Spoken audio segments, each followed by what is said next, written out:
They thought it was just a camp on a hill, a place with fences, guard towers, and rows of wooden barracks that looked almost ordinary from a distance. The people of Lublin walked past it, farmers tilled the nearby fields, and soldiers marched by its gates, believing Majdanek was just another wartime prison. But behind its barbed wire, something far more sinister was unfolding. This was not just a camp. This was a carefully engineered factory where human lives were measured, processed, and erased. Where screams were silenced by the roar of trucks. Where the smoke drifting over the city carried more than just ash. And the most unsettling truth, unlike Auschwitz or Treblinka, Majdanek was never hidden. Every murder, every execution, every gas chamber was right there, in plain sight, within walking distance of everyday life. So how could something so horrific exist so openly? How could a hill overlooking a city become a hill built on death? Tonight, we walk through the gates of a place that didn't try to hide its crimes, because it never believed the world would care. Chapter 1. A camp is conceived. Operation Barbarossa changes everything. The quiet rolling fields outside Lublin looked like any other patch of Polish countryside at the end of 1941. Farmers walked dirt paths, horse carts rattled past, and from the hilltop, one could see the cold morning mist drifting low, hiding the soil still scarred from battles that had swept through only months earlier. But something felt wrong now. The ground trembled not with thunder, but with engines. German military trucks began appearing along the horizon, not carrying soldiers, but building material, fencing, concrete pillars, and coiled strands of barbed wire. The people of Lublin watched silently. Some whispered. Some looked away. No one truly understood that this hill, this quiet, ordinary hill, would soon choke on the darkest chapter of human history. Only 6 months earlier, this land had not been part of any plan. In June 1941, Adolf Hitler launched the largest invasion Europe had ever seen. Operation Barbarossa. More than 3 million German soldiers flooded into the Soviet Union. It was not just an attack. It was a crusade, wrapped in ideology and hatred. The Nazis believed they were marching east not only to conquer, but to cleanse. They called the Slavs under mention subhumans. The vast green plains of Soviet territory were not lands to be governed. They were lands to be harvested, worked, bled dry. And when the Red Army crumbled under the German advance, the Nazis suddenly found themselves with an unexpected problem. They had captured hundreds of thousands of Soviet prisoners of war, and they had nowhere to put them. Prisoners arrived in numbers so large that even seasoned SS officers were stunned. Endless columns of exhausted, terrified men, some barefoot, some wounded, some too weak even to stand. The Nazis threw them into makeshift holding fields. The prisoners slept in mud, with no shelter, no food, and no hope. Disease began to spread. Men began dying in thousands. Heinrich Himmler, the head of the SS, looked at these masses of prisoners and saw no tragedy. He saw opportunity, cheap labor. He wanted them to build roads, drain marshes, harvest grain, dig defenses. He famously demanded, as recorded by SS administrators, forced labor on an unprecedented scale. But to do that, he needed camps. Massive camps. Efficient camps. Camps that could break humans down until not even their names remained. At first, the Nazi planners looked at sites deep in the east, closer to the front lines. But that was too unstable, too close to battle. They needed somewhere more secure, yet still in the occupied territories. A place with good access to railways, military supply routes, and administrative headquarters. A place near Lublin. From there, materials could arrive easily, and the SS could operate with freedom away from the direct eyes of Berlin. That's how the hill just outside the city, quiet, unremarkable, overlooked, was chosen. It had good drainage, flat land, and proximity to rail lines. To the SS, it was perfect. To history, it would become hell. By autumn of 1941, the earliest architects of Majdanek began their work.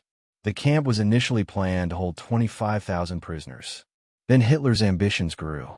They revised the plans to include 50,000. Then, by late October, they expanded capacity again to 125,000 prisoners. That staggering number was not a result of careful planning. It was chaos disguised as strategy. The Nazi regime was growing faster than its own ideas. They did not build camps because they needed them. They built camps because they believed they would need them. They believed their victories would be endless. And they believed their enemies, their labor, and their victims would never run out. But Majdanek was not built like the other camps. Auschwitz and Treblinka stood shrouded in secrecy, hidden far from major towns.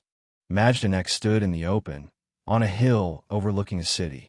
Civilians could walk past its fences. They could see the guard towers rising. They could hear the shouting. They could watch the trucks arrive. There was no secrecy.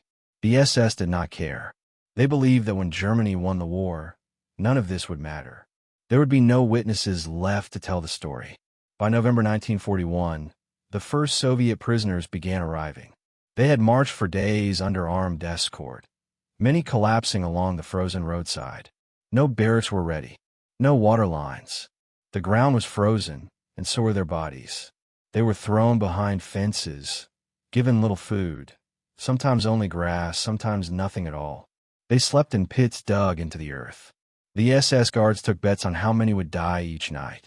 Death was not a failure of planning. It was part of the plan. Yet Majdanek still did not fully know what it was meant to be. It was not yet an extermination camp. It was not yet a labor camp. It was a monstrous idea, still trying to define itself. Every day, new orders came from Berlin. Build more barracks. Increase the perimeter. Add new barbed wire. Expand the security zone.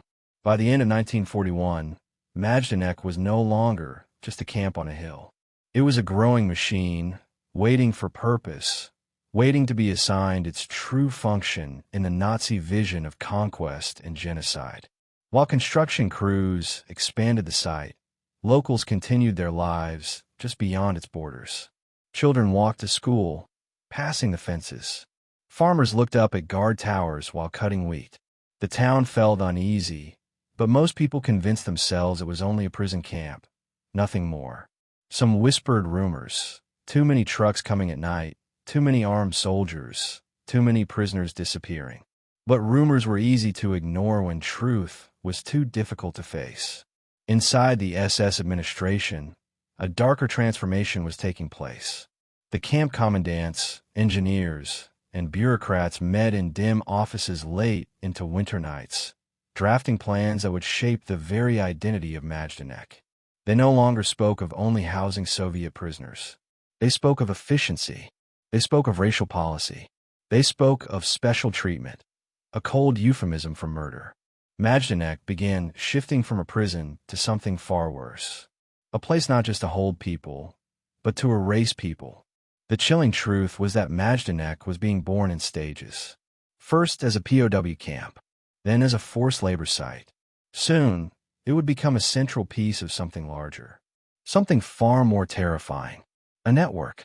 A system. A machine built not just to kill, but to process human lives like materials in a factory. The Nazi leaders liked that idea. They believed they could industrialize death.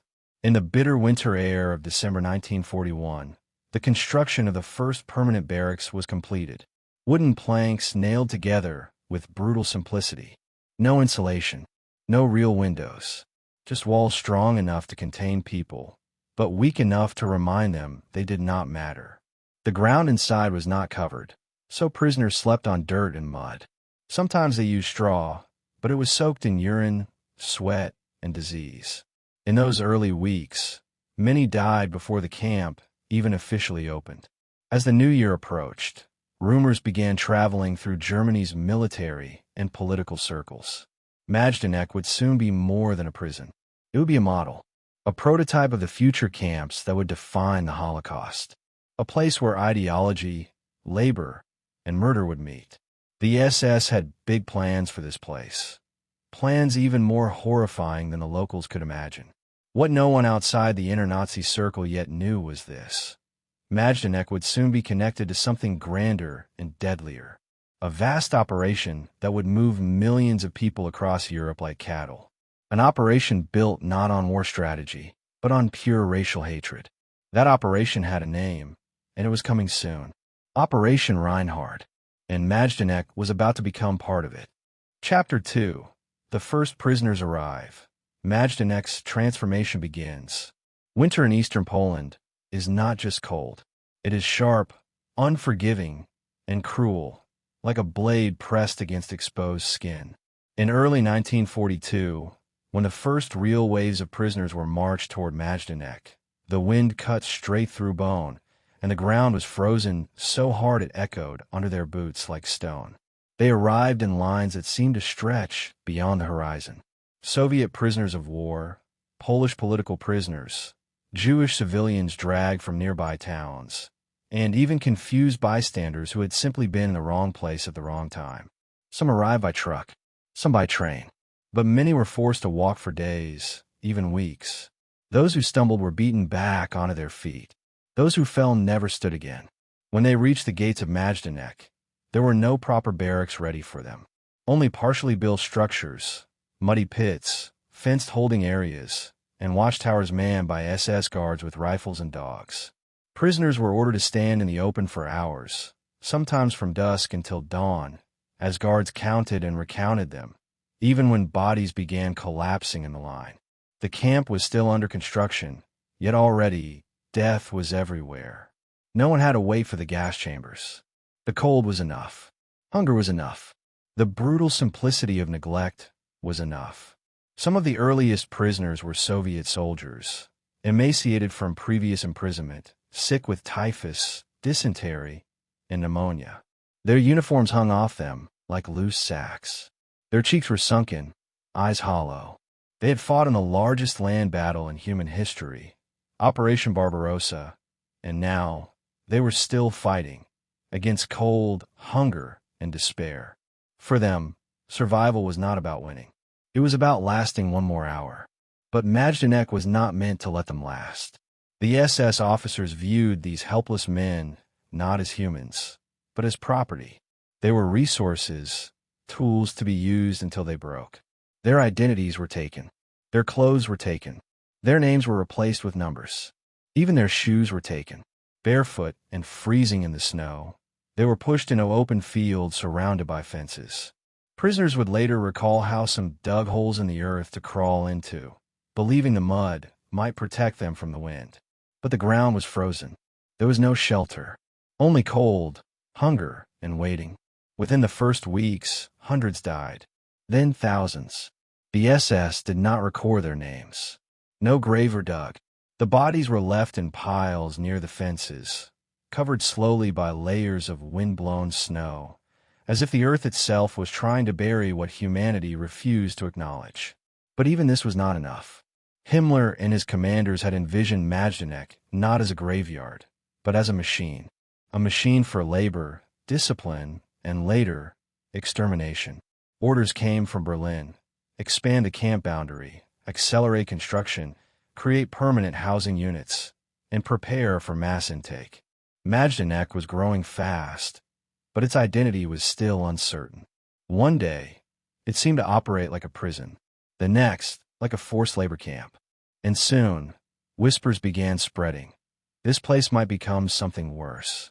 As the SS struggled to organize, something else threatened the camp: disease. Typhus began spreading among the prisoners, but not just among prisoners. It spread to the guards too. Panic rippled through the SS ranks. The disease did what no army had done. It scared them. Typhus, carried by lice on the bodies of starved men, could kill without warning. If even the SS were at risk, something had to change.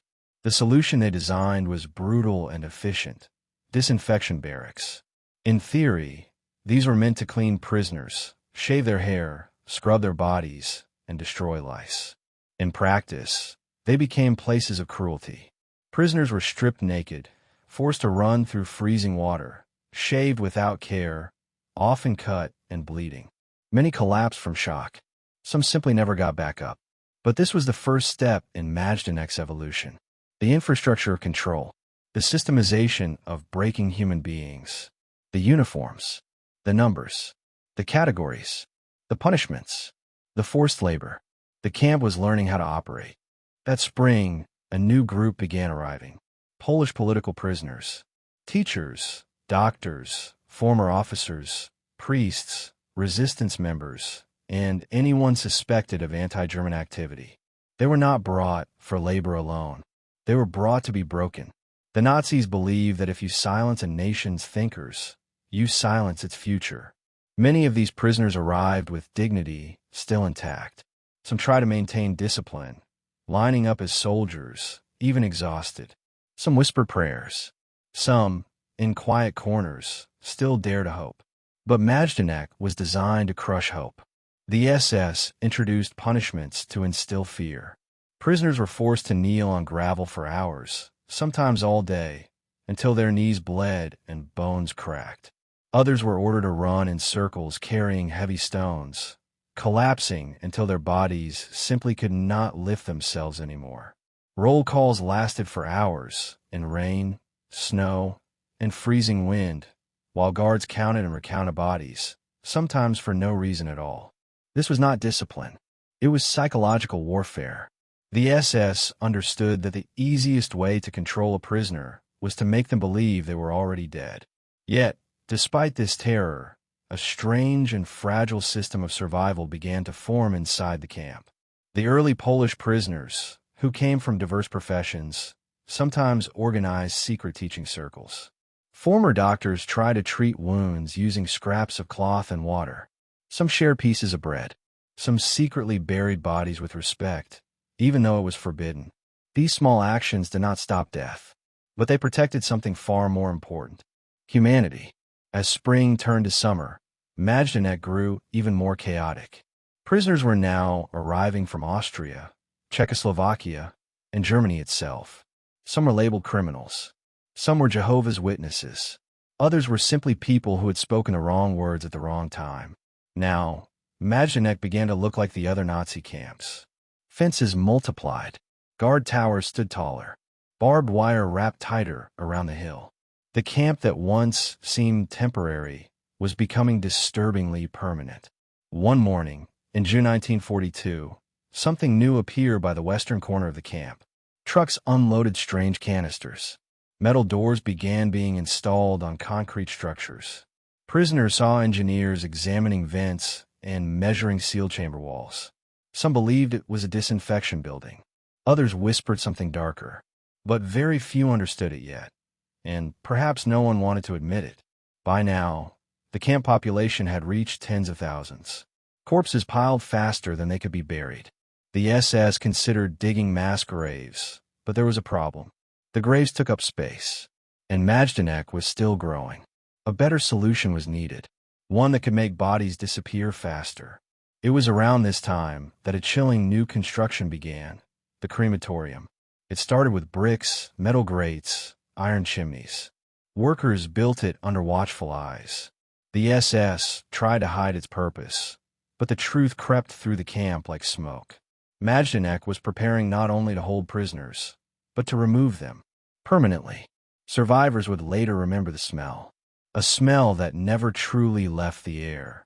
A mix of burning wood, chemicals, and something else. Something no one wanted to believe they could recognize. It clung to clothing.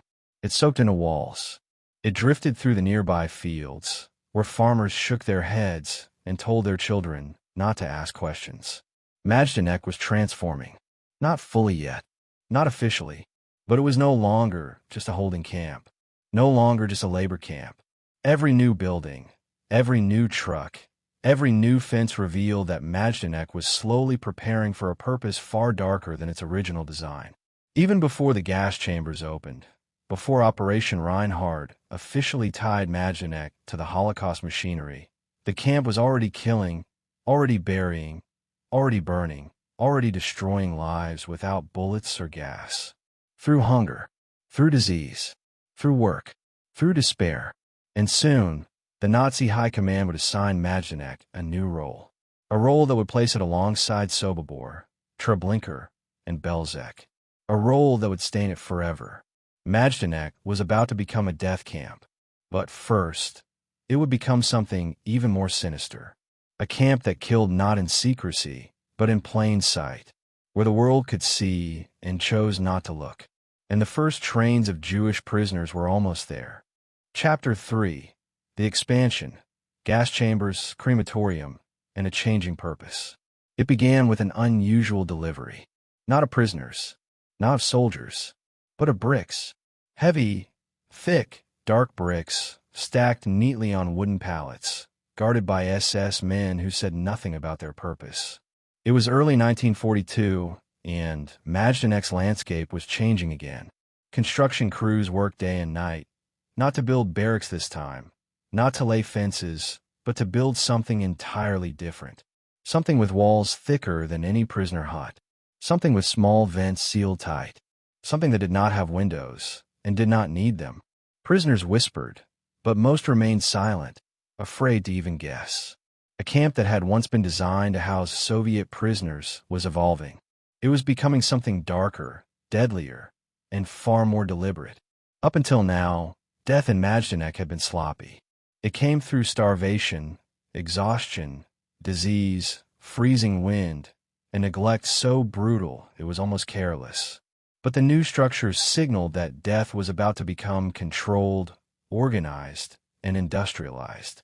The SS engineers arrived wearing white coats, inspecting blueprints, marking ground with precision. They measured distances between walls, tested ventilation hatches, and debated furnace capacity. This was no longer a work camp, no longer just a holding pen.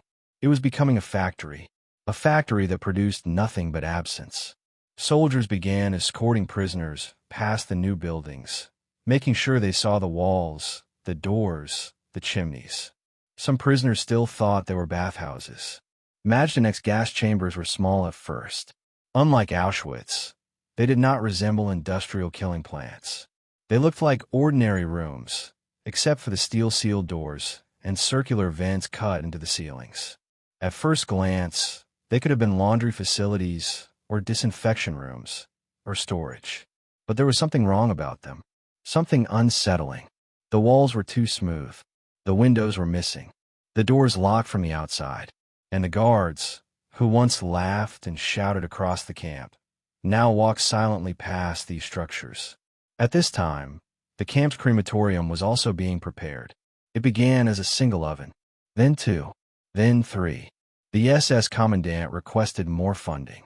He believed that as prisoner numbers grew, so would the number of deaths. He was right, but even he underestimated how many would die here, and how quickly. The furnaces were tested using animal carcasses. The engineers calculated burn times. They noted how long it took to reduce bone to ash. It was scientific, efficient, detached. They were preparing to burn human bodies without ever mentioning the word human. Then came the canisters. Cylindrical, metallic, sealed tight, marked with caution labels. Prisoners used wheelbarrows to unload them, sweating under the watchful eyes of SS men. Some thought they contained chemicals to clean the camp. They were half right. The chemical was called Zyklon B. It had once been used to disinfect clothing. But here, it would be used for something infinitely more terrible. When exposed to air, it released a gas so deadly it could kill a room full of people in minutes. The Nazis claimed it was humane, that it spared the guard from the burden of shooting prisoners in the open. But the real reason was simpler. It worked faster. Majdanek did not immediately become a killing center like Treblinka or Sobibor. It still held labor prisoners. It still processed Soviet POWs. But now, a new category of prisoner was arriving. Jews from Lublin, from Krakow, from Germany, from the Netherlands, from Austria. Entire families stepped off the trains, carrying suitcases, holding children close, hoping this would be just another internment. But the camp had changed. There was no confusion now, no uncertainty. Majdanek had a purpose. From the moment they arrived, there was a process. First, they were separated. Men from women, adults from children. Those deemed fit for labor were sent into the main camp. Those deemed unfit, too old, too weak, too young, were sent elsewhere. They asked questions, but nobody answered. They were told they were going to be bathed, that they would be disinfected, that they would receive new clothes. They walked toward the buildings with the thick walls, sealed vents, and steel doors. Some still believed. Some did not. The doors closed behind them. Zyklon B did its work. By mid-1942, Majdanek was killing deliberately. Not randomly. Not through neglect. But with chilling precision. It was not yet an official extermination camp under Operation Reinhardt, but it was already performing the function. It was doing the work before it had the title. The SS officers carefully recorded results. They documented the number of victims per chamber. They studied how long it took to kill. They experimented with temperature, ventilation, density. Some historians later described it as research. But research implies discovery. Here, there was nothing to discover. There was only efficiency to improve. The crematorium struggled at first. It was designed for slow, methodical burning, not the relentless pace of mass death. Bodies arrived faster than they could be burned. The SS formed burning squads, made of prisoners to assist in carrying, stacking, and disposing of corpses. These men were forced to work in shifts, day and night, never speaking, never slowing down. They aged in weeks. Some developed coughs that never stopped. Some became numb, emotionally detached, almost mechanical. But deep down, they knew their time would come. No one worked in a crematorium forever. They either died from exhaustion or were executed to erase the witnesses of what they had seen. By summer 1942, Majdanek had expanded dramatically. 5 main prisoner fields, or lagers, now stood across the landscape. Hundreds of barracks, towering fences, 8 guard towers, and centrally located killing installations created a chilling architecture of control. The camp was divided by function. Some areas for labor, some for housing, some for punishment, and one, known quietly among the prisoners as the killing zone. But Majdanek was different from other camps in one disturbing way. Unlike Auschwitz or Treblinka, it was not hidden deep in forests or distant fields. It stood right on the edge of Lublin. People walked past its fences. They saw the smoke. They heard the strange sounds. They smelled the burning. They watched the trucks entering every night. And yet, the world remained quiet. The silence around Majdanek was not because it was invisible. It was because it was ignored. Inside the camp, new routines emerged. Forced labor during the day. Appel, or roll call, before sunrise. Punishments at dusk. And somewhere in between, death, either by starvation, execution, or gas. Some prisoners prayed. Some resisted silently. Most simply counted time. Not time to freedom. There was no freedom here. They counted time to disappearance. The SS commandant's office became increasingly bureaucratic. The language they used in reports was cold and detached. They did not write killed. They wrote processed. They did not write starved. They wrote natural reduction. They did not write burned. They wrote disposed. Majdanek was now a system, not a place. A function, not a location. A process, not an event. Even the crematorium produced records. Numbers. Weight of ash. Amount of fuel used. Burn times per body. Some of the ashes were dumped in pits. Some scattered across fields. Some used to fill roads and walkways. There were days when the soil of Majdanek was part soil, part ash, part bone. Late that year, a new order arrived from the SS headquarters. Majdanek would now officially be considered a hybrid camp, both labor and extermination. Its proximity to Lublin made it ideal not just for killing, but for economic exploitation. Jewish prisoners would be forced to sort clothing, repair uniforms, produce boots, and dismantle the belongings of the dead for shipment back to Germany. Everything was reused. Nothing was wasted, not even human hair. But something else was happening in Majdanek. Something the Nazis had not intended. Evidence was building. The camp was too open, too visible. The gas chambers were not hidden in forests, but near civilian roads. The crematorium's smoke drifted over fields where people worked. Witnesses existed, even if they did not yet speak. And one day, the fact that Majdanek stood in the open would become its greatest condemnation. By the end of 1942, Majdanek had finished becoming what it was always meant to be. A place where life was measured, counted, stripped, burned, and erased. A place where smoke meant death. Where silence meant death. Where time itself was marked not by hours, but by the rhythm of footsteps marching toward the gas chambers. Prisoners learned they would not leave.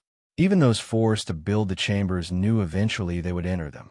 Even the guards knew the camp was not just killing prisoners. It was killing souls. It was killing memory. But memory has a strange habit. Even when covered in ash, even when buried in mud, it waits. It lingers. It refuses to be erased. Majdanek was ready. Operation Reinhard was coming. And Majdanek was about to become part of the final solution. Chapter 4. The first Jews arrive. Majdanek joins Operation Reinhard. It was a cold morning in early 1942 when the first trains carrying Jewish families rolled slowly into Lublin station. These are not military transports or prisoner convoys. These were passenger trains, ordinary, familiar, deceptively harmless. But they had been emptied of their seats and filled instead with people. Too many people. Men, women, children, crammed together in suffocating darkness. The air inside the cattle wagons was thick with human breath, sweat, fear, and the faint scent of rotting wood. Some had stood for hours. Some had fainted. Some had already died before the doors slid open. The station workers watched from the platforms, frozen in silence, knowing the world was changing but powerless to stop it. From a distance, Majdanek waited. Majdanek had already transformed before these trains arrived. Its fences had thickened. Its guard towers multiplied. Its crematorium was now burning almost every day. The gas chambers, small but ready, stood silent like waiting mouths. And though Majdanek had killed before, this was different. The Nazis were preparing for something bigger, something more systematic. Operation Reinhard, the code name for the complete extermination of Jews in German-occupied Poland, was beginning to unfold. Belzec had already opened. Sobibor was being built. Treblinka was next. And Majdanek, originally designed as a labor camp, was now being drafted into a role for which it was never fully planned, but one for which it would become tragically suited. The first Jews to enter Majdanek arrived quietly. No crowds, no shouting, no chaos. The SS was not yet ready for mass extermination on a scale like Treblinka. Majdanek was still figuring out what it would become. But as the first families stepped through the gates, holding their children, clutching what little they carried, there was no mistaking it. They were not soldiers. They were not political enemies. They were not prisoners of war. They were simply Jews. Their crime, according to Nazi logic, was their existence. Many entered believing this was a relocation center, a place to be registered, processed, maybe used for labor. Some even believed they might return home one day. They looked around and saw barracks, fences, towers, but also something they could not understand. They saw that Majdanek was in the open. It was not hidden in a forest. It was not miles from civilization. It stood on a hill overlooking Lublin, visible to anyone who passed by. Surely, they thought, a place so exposed could not be a death camp. Surely, the world would not let such evil exist in plain view. But Majdanek did not need secrecy. It relied on something far more powerful: silence. As the first transports were processed, the SS experimented with categorization. Jews were selected, then sorted. Some were sent to labor, some to quarantine, some to the so-called baths. The young and strong were often spared, for now. They were forced to build new barracks, repair roads, construct storage warehouses, unload supplies, and sort through piles of belongings taken from other prisoners. But the elderly, the sick, the disabled, the very young, many of them were marched directly from the train to the gas chambers, still clutching their suitcases, still wiping sleep from their eyes. There were no selections with medical examinations like at Auschwitz. Here, choices were simpler, faster, more brutal. If you could walk and lift a tool, you lived another day. If you could not, you disappeared. Those sent to labor soon discovered that survival at Majdanek was not about strength alone. It was about endurance, obedience, and luck. They worked in shoe repair warehouses, sewing shops, carpentry units, laundry rooms, loading docks, and storage compounds filled with items taken from the dead. Every day, they handled the belongings of people who would never return for them. And, quietly, a terrible realization grew. The shoes they were sorting, the coats they folded, the photographs they tucked away, they belonged to people who had once believed they would not die. The women's camp opened soon after. At first, it held Polish prisoners, political detainees, and Jehovah's Witnesses. But soon, Jewish women arrived too. They slept in overcrowded barracks, sharing straw-filled mattresses crawling with lice. The toilets overflowed. The water froze. The windows were cracked and let the wind scream through at night. Hunger hollowed their faces until even the guards could not look at them without seeing death. And still they worked. Some repaired German uniforms. Some washed blankets. Some labored in fields digging trenches.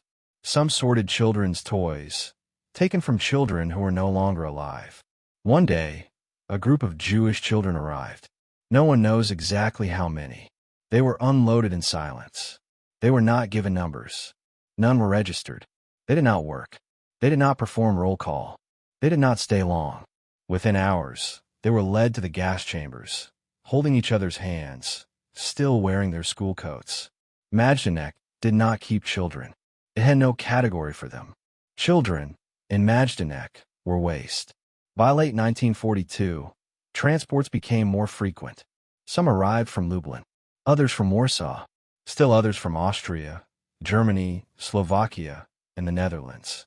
Jews were being brought to Majdanek from across Europe, and still, the camp remained only partially prepared to manage them. Sometimes, entire transports were sent directly to their deaths because there was simply no space to house them. Other times, the SS used the arrivals for temporary labor, forcing them to build new barracks that they would never sleep in. Outside the camp, the city of Lublin was watching. People passing along the road could see the smoke rising from the crematorium. Some claimed they heard shouting at night. Some said they saw clothes thrown into piles behind fences. Some saw bodies on carts. No one missed the smell, but the world did nothing. Because Majdanek did not hide what it was. It simply did not announce it. One woman who survived later wrote, "Majdanek did not feel like hell at first. It felt like a place waiting to become hell. And we were helping them build it." That chilling statement captures the mood of the camp in those early months. Majdanek was not yet as efficient as Auschwitz, not as secretive as Belzec, not as mechanically lethal as Treblinka. But it was learning, adapting, becoming. As more Jews arrived, the SS grew impatient with the existing killing methods. Bullets were wasteful. Starvation took too long. Disease killed prisoners, but not according to schedule. Himmler wanted speed, reliability, and discretion. Majdanek already had Zyklon B. All it needed was to use it. The first large-scale gassings of Jewish prisoners at Majdanek began in late 1942. They were rushed, chaotic, experimental. Guards did not yet know how much Zyklon to use, how long to wait, or how to ventilate the chambers afterward. Some victims took longer to die. Some tried to claw their way out. Some screamed until their voices broke. The SS made notes, adjusted procedures, and tried again. Within weeks, they had perfected it.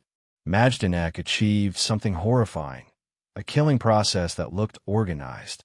By the time spring arrived in 1943, Majdanek had fully joined Operation Reinhard. It was no longer just a labor camp. It was a place where the Nazis sent Jews to die. It still worked differently from Treblinka, Belzec, or Sobibor, which were designed solely for extermination. Majdanek had two purposes, labor and death. And in time, those two purposes would become indistinguishable. But something strange happened as Majdanek grew. It did not disappear into secrecy like the other camps.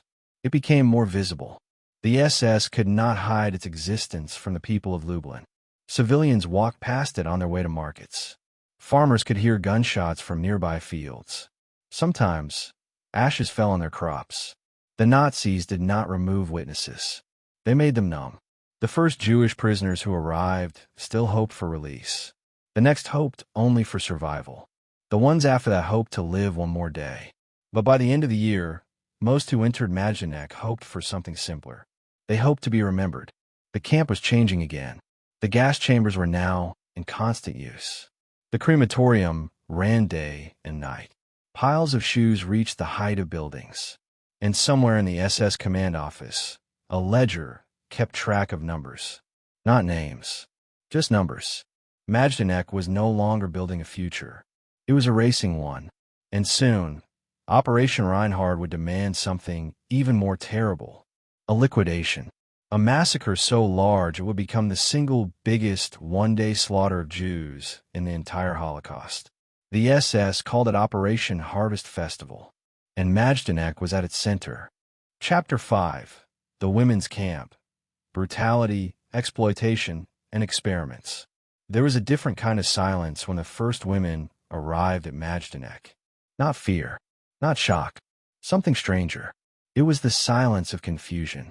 The women did not understand what this place was. Majdanek had already become infamous among soldiers, among prisoners, among SS officials. But among civilians, especially among women and children, Majdanek was still just a rumor. Some believed it was a factory. Some believed it was a relocation camp. Some believed, desperately, that it could not possibly be what people whispered it was. So when the women were forced off the trucks, clutching sacks with clothes, family photographs, a baby blanket, a wedding ring, they asked questions. Where are we? When can we go home? Where are the doctors? The guards gave no answers. They only gave orders. At first, Majdanek was not built to hold women. It was organized for men, Soviet POWs, Polish political prisoners, Jewish workers, resistance fighters. But by late 1942, Himmler had realized something. Forced labor was not just for building camps or digging trenches. It could be used for industry, for textiles, for uniform repairs, for sorting the belongings of millions of murdered Jews. Auschwitz had women sorting hair, clothes, shoes, and valuables. Majdanek could do the same. That is when plans for the Frauenlager, the women's camp, began. It would be built inside Majdanek, separated by fences, patrols, and thick layers of deliberate cruelty. The women were marched through the gates toward Field 5, where the barracks were still unfinished. Many were Jewish. Some were Polish political prisoners. Others were simply civilians arrested for failure to comply with German orders, which could mean anything: refusing to give up a bicycle to a German soldier, hiding a neighbor, saying the wrong word in a bread line. They were told they were being relocated. But when they passed by the crematorium's smoke, something deep in their souls told them this place was not for relocation. Registration was humiliating. Women were stripped, shaved completely, hair, head, body, without privacy, without dignity. The cold air stung their skin. Some tried to cover themselves with their hands, but guards struck their arms down with clubs. Mothers tried to shield their daughters. But there was no shielding in Majdanek. No comfort, no kindness. In that moment, they understood something that would haunt them forever. Their bodies were no longer their own. They were given uniforms, but not proper ones. Some wore striped prisoner dresses. Others wore cloth sacks, shaped into crude tunics. Footwear was random. Clogs if lucky, thin sandals if not. Some had no shoes at all, even in snow. They received no underwear, no soap, no coats. They were marched into barracks where there were no real beds. Only wooden planks stacked 3 high. No blankets. Only straw, damp and crawling with lice. The women looked at each other, and for the first time, some began to cry, not from pain, but from recognition. They realized they were now part of something designed to erase them. Daily life in the women's camp was a brutal blend of labor, humiliation, hunger, and confusion. Unlike the men's camp, where forced labor was harsh but predictable, the women's routines were constantly disrupted. Sometimes they were marched at dawn to carry bricks or dig trenches. Sometimes they were ordered to sort thousands of shoes and clothes taken from murdered Jews. Sometimes they were forced to stand for hours in the snow as guards counted them over and over again, repeating numbers as if the process itself was more important than the lives being counted. Women remember the cold differently. They remember not just numb hands and frozen feet. They remember their skin cracking open, bleeding, freezing, then bleeding again. They remember trying to sleep without blankets, pressing their bodies against each other just to trap warmth. Some whispered prayers. Some whispered lullabies.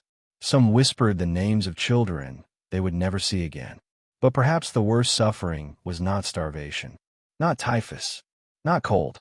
It was what happened when the SS turned the women's bodies into their experiments. Majdanek became a testing ground for medical procedures designed to control birth, fertility, and ultimately, the biological future of entire populations. SS doctors, some wearing white coats, some still in their uniforms, brought women into special barracks labeled as infirmaries. They were not infirmaries. They were laboratories. The women were told they were receiving medical exams. But they quickly realized these were not treatments. They were experiments. Tests for sterilization. Injections causing violent pain and internal bleeding. Surgical procedures without anesthetic. Some women were forced to stand naked for hours while their bodies were photographed, measured, documented, like specimens. They were given tablets that caused sickness.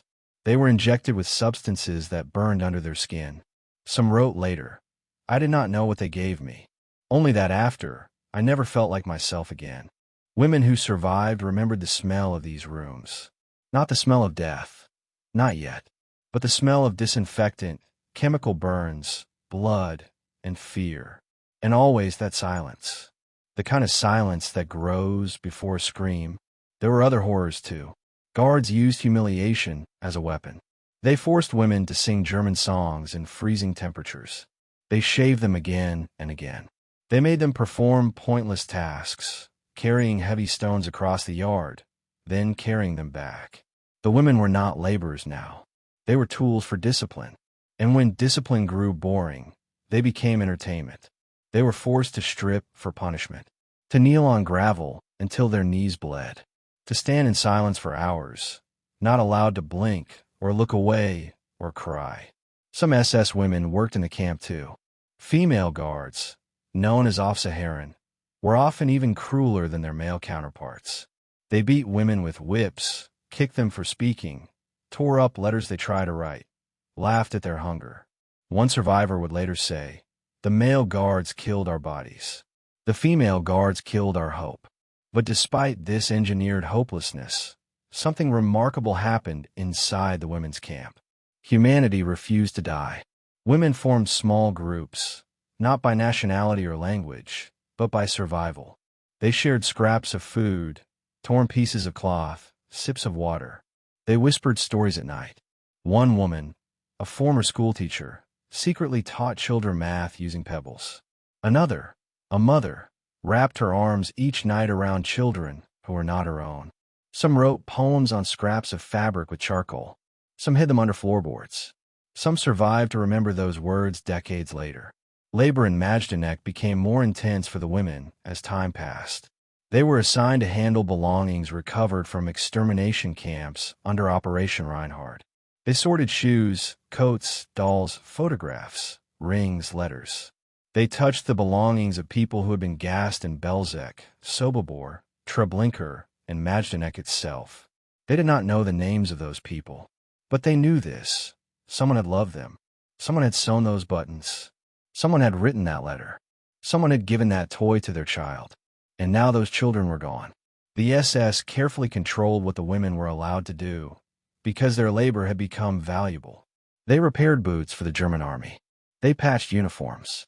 They sorted metals and valuables for transport to Berlin. They were slaves, but they were also workers. And that paradox kept them alive, because to the SS, a living body was sometimes more useful than a dead one. But usefulness did not equal mercy. When a woman became too weak to work, she was sent to the so-called hospital barrack. It was not a hospital. It was a holding place, a waiting room for death. Some were gassed. Some were shot. Some died in their beds, alone, nameless, their bodies carried outside on wooden carts. A Jewish prisoner who worked in the crematorium later wrote, The worst thing at Majdanek was not that they killed us. It was how easily they forgot we ever lived. And yet, even in that engineered oblivion, life found ways to persist. Some women gave birth in the camp, secretly, silently, in corners of barracks, under blankets, surrounded by other prisoners who risked their lives to help. Some children survived for days, some for weeks, none for long. But in those tiny lives, in those whispered lullabies, something powerful happened. The Nazis could take their bodies, but they could never take their humanity. By early 1943, the women's camp held thousands. Jews, Poles, Ukrainians, Russians, Belarusians, mothers, daughters, nurses, teachers, workers, witnesses. It had become a world inside a world without mercy, but not without meaning. Because every woman who entered carried a memory with her, a family, a story, a name. And despite the freezing nights, the hunger, the shame, the experiments, and the certainty of death, they kept those names alive. And that terrified the Nazis. Because Majdanek was no longer just killing. It was witnessing. And soon, the SS would decide that too many were witnessing too much. That is when they planned something new. A liquidation. A massacre that would drown Majdanek in gunfire and leave the fields soaked in blood. They would call it Ernefest, Harvest Festival. And Majdanek would become the stage for the single largest one-day massacre of Jews in the entire Holocaust. The Hill of Death was about to reach its darkest hour. Chapter 6. The Death Process, Selection, Disinfection, and the Gas Chambers. It began with a line of prisoners stretching across the frozen yard, shivering in thin uniforms, their breath clouding in the icy air. They stood in rows, motionless, silent, waiting for their numbers to be called. SS officers walked past with clipboards, pointing casually, left, right, making decisions that would determine who would live another day and who would vanish before sunset. The prisoners knew these selections well by now. Some tried to stand straighter, to look healthier. Others tried to make themselves invisible. A man coughed once and was pulled aside. A woman stumbled on uneven ground and was dragged away. It was a routine at Majdanek now. A routine that led to something far worse than punishment. A routine that ended in the gas chambers. Majdanek's death process did not begin in the chambers. It began long before. It began at the railway yard, where new arrivals stepped off cattle wagons, blinking in the daylight, legs shaking from days of standing. Children cried. Mothers whispered comfort. Men asked where they were. And the guards only shouted the same two words in every language. Raus. Schnell. Out. Quickly. The prisoners were pushed into columns and forced to march directly toward the camp gates. They passed under guard towers, past lines of barbed wire, past the smell of smoke that no one wanted to name. And then, without knowing it, they took their first steps into a system built for one purpose: to destroy them. It began with registration. The SS wrote numbers on their arms or hung metal tags around their necks. Their names were taken, their documents confiscated. The prisoners became records. Records became categories. Categories became quotas. This was how Majdanek operated now, not as a place of imprisonment, but as a machine of erasure. You entered with a name. You left as smoke. After registration came disinfection. It sounded harmless, necessary even. The guards called it bathing, but the reality was different. Prisoners were forced into buildings with concrete floors and freezing air. They were ordered to undress and stack their clothes in piles. They stood naked with dozens of strangers, bodies covered in sores and bruises, ribs visible under paper-thin skin. They were given no privacy, no dignity, no time to understand what was happening. Their belongings were taken to sorting facilities, never to be seen again. Many still believe the Germans were simply disinfecting them to prevent disease. They could not imagine that these same buildings were designed to kill. The disinfection barracks were divided into two kinds. One used for actual sanitation, where prisoners were showered, shaved, and sprayed with cold chemicals to kill lice. The other was disguised to look the same, but was not. It had drains on the floor, sealed vents in the ceiling, and metal doors that closed tightly from the outside. The prisoners called it the bathhouse. Some were right, some were wrong, but most never left it alive. The path to the gas chambers was intentionally manipulative. The SS wanted order. No panic, no chaos. They wanted people to walk into death willingly. So they kept the process quiet. They used paperwork, guards with calm expressions, signs that read showers and disinfection. They even told mothers with children that warm water waited for them. Some were given soap. Some were handed towels. Some later said that this was the cruelest lie they had ever been told. Inside the gas chambers, the walls were bare, cold, silent. Prisoners were packed tightly, shoulder to shoulder, skin against skin. The doors closed with a hollow metal clang. Some still believed it was a shower. Others smelled something strange, bitter, sharp. One survivor from a nearby labor unit later described hearing screams that seemed to last forever, even though they lasted only a few minutes. Zyklon B pellets were dropped through openings in the roof or through wall vents. At first, they rattled softly. Then they began to hiss.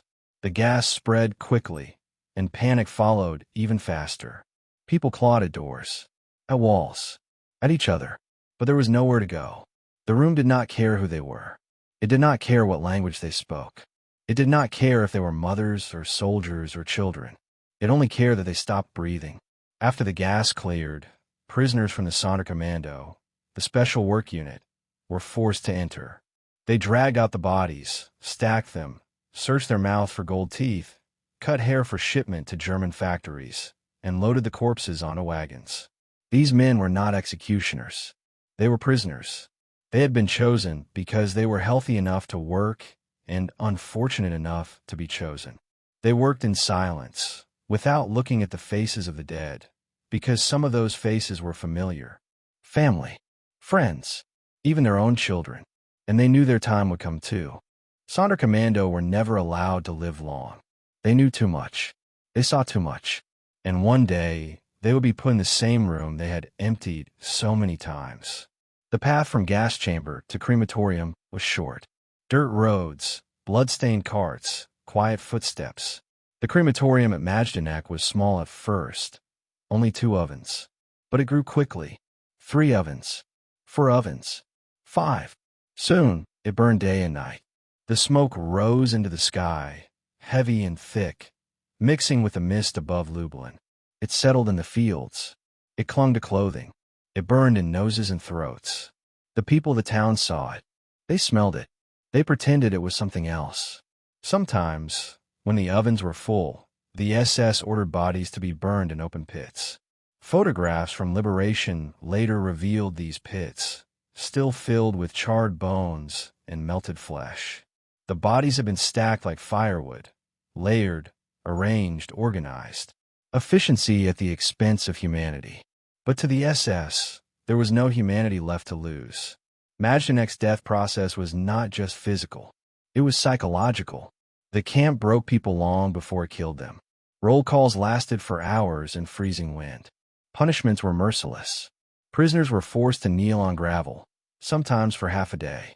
Others were ordered to lift stones, carry them across the yard, then carry them back. It was not labor.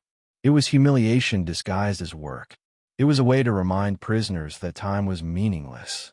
That pain was permanent. That death was not just possible, but expected. Children suffered differently here. They did not understand orders.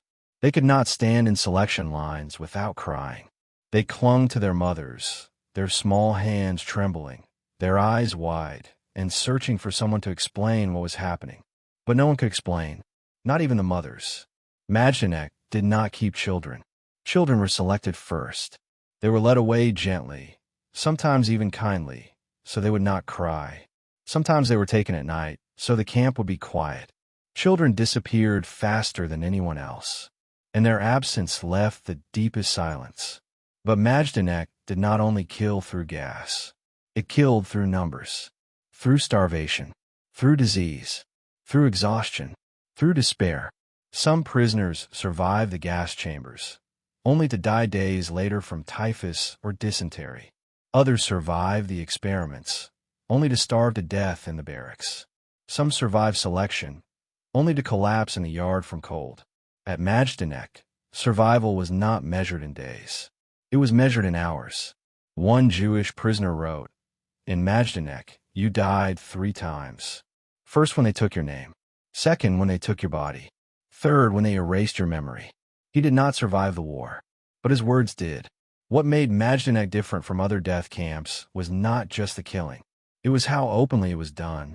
There are no thick forests, no remote valleys, no long isolation. Majdanek stood beside a city.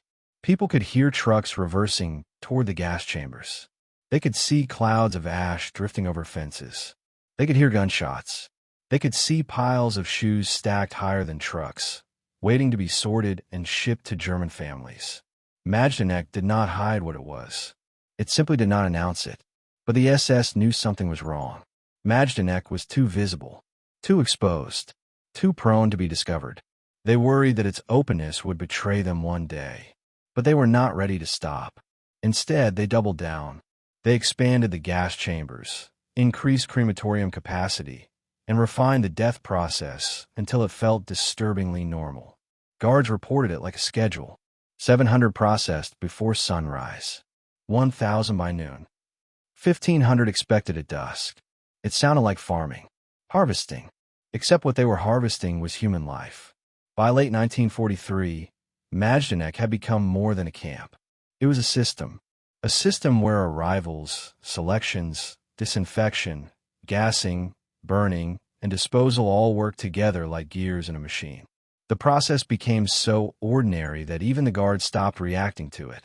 They ate lunch outside the crematorium. They smoked cigarettes beside the gas chambers. They walked past piles of bodies without looking.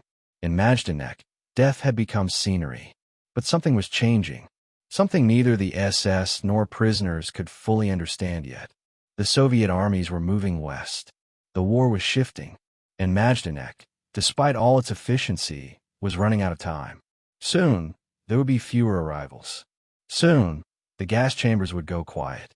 But before that silence came something much louder. A massacre. The largest single-day shooting of Jews in the entire Holocaust. It would happen at Majdanek, and they would call it Operation Harvest Festival. The Hill of Death was about to drown in gunfire. Chapter 7. Forced Labor. Shoes, clothing, weapons, and the harvest of death. Before Majdanek became the one-day killing field of Operation Harvest Festival, it was something else, something quieter but equally haunting. It was a factory without machines, a factory where the workers were prisoners, the products were stolen from the dead, and the goal was not production, but erasure. The SS had perfected a system so coldly organized that it turned human belongings into silent witnesses. Shoes, hats, photographs, dolls, wedding rings, all stripped from men, women, and children before death, all stored in endless warehouses stacked so tall that even the guards felt small when walking between them. Majdanek was not just a place where people died. It was a place where they vanished, physically, economically, and finally, historically. An entire industry of disappearance. It began with the shoes. They arrived from every direction: Lublin, Warsaw, Krakow, Vienna, Berlin, Amsterdam, Prague, Paris. There were men's boots worn thin from miles of marching, women's polished leather shoes, children's tiny slippers still smelling faintly of home. Some were muddy. Some had blood in them. Some still had sand from foreign streets. They were piled not by dozens, not by hundreds, but by tens of thousands. Mountains of shoes. Prisoners called it the Sea of Shoes. A sea made not of water, but of footsteps. Proof of how many had walked into Majdanek and never walked out. Majdanek had shoe-sorting commands. Forced labor squads made entirely of prisoners, some of them crippled from starvation, others already too weak to stand, yet forced to work every day from sunrise to sundown. They sorted shoes by size, by material, by condition. Those with good leather were set aside for German officers. Others were packed in crates with German military markings. The shoes would be shipped to factories across the Reich, recycled, repaired, resold. German civilians would wear them, never knowing, or perhaps never asking, whose feet had worn them last. Then there were the clothes. The clothing barracks were vast storage halls lined with bundles tied in string, shirts faded and torn, dresses with floral patterns, coats with embroidered initials, children's jackets, sometimes still holding a button sewn by a mother's hand. These were treasures once, objects of comfort, symbols of love, pieces of memory. Now they were property of the Reich. Prisoners spent hours folding and refolding the clothes, recovering pockets, finding scraps of paper, coins, hairpins, photographs. Some women prisoners were ordered to remove buttons, sort them, and prepare them for reuse. They touched objects that had once belonged to living people. They knew, with chilling certainty, those people were now gone. There was also hair, human hair, cut from the heads of women and men before they entered the gas chambers. It was dried, weighed, packed into bales, and sent to German factories. It would be used to make felt, insulation for submarines, and military textiles. Even in death, prisoners were stripped of identity, dignity, and finally, of physical form. In Majdanek, even the hair had a destination. The labor at Majdanek was not merely physical. It was psychological. Prisoners were forced to carry the belongings of those who had died just hours before. They sorted family photographs into trash piles. They handled toys taken from children who had cried for them. They ironed shirts, knowing the people who wore them had died in the gas chambers the night before. One survivor later wrote, "The dead spoke through their shoes." But no one listened. Majdanek was also a workshop. Prisoners repaired German uniforms, stitched leather belts, polished boots, built crates, cut firewood, forged horseshoes, repaired weapons. The SS used every fragment of labor they could squeeze from the camp. They turned even prisoners' pain into productivity. Those who could not keep pace, those who grew weak, sick, exhausted, were not given rest. They were replaced, and then they were processed. Majdanek was a labor camp in the cruelest sense. Work was not meant to sustain life. It was meant to drain it. Prisoners pushed wheelbarrows filled with bricks through muddy fields, slipping, falling, struggling to stand. If the load spilled, the beating began. They dug trenches that collapsed on their own. They carried logs too heavy for a single person, falling under their weight, unable to lift them again. The SS sometimes ordered prisoners to move piles of stones from one location to another. The next day, they had to move them back. It was not work. It was punishment disguised as purpose. Roll calls consumed hours every day. Prisoners stood in long lines, snow soaking through their shoes, wind tearing at their skin. Some fainted. Some froze. Some died standing. The SS counted and recounted. Numbers mattered. Bodies did not. And yet, within this machinery of death, there were glimmers of resistance. Not rebellion with guns or escape, but something quieter, more powerful. There were small kindnesses. Prisoners shared crusts of bread. They whispered prayers in dozens of languages: Polish, Yiddish, German, Russian, Hebrew, Ukrainian. Some quietly recited poetry. Some taught children to count using stones. These acts were not meant to save lives. They were meant to save humanity. One woman, a former schoolteacher, used scraps of cloth to stitch letters of the alphabet. She taught girls how to read using threads and buttons, so small no guard ever noticed. Another man, a tailor, secretly altered uniforms to hide valuables, rings, coins, photographs, so prisoners could keep at least one trace of who they were. In a place built to erase identity, even a button could be an act of defiance. The camp economy thrived on the belongings of the dead. The Shoe Command sorted shoes. The Canada Commando, named after Canada's reputation as a land of wealth, processed valuables. Every transport was stripped before selection. Gold, coins, watches, wedding rings, all taken. The SS counted everything. They sent detailed inventories to Berlin. The Reich was not just killing people. It was profiting from them. Majdanek became not only a killing center, but a central storage and redistribution site for property stolen from Jews across Europe.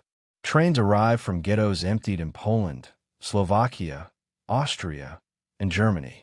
The belongings of deported families were sorted at Majdanek, repurposed, repacked, and distributed.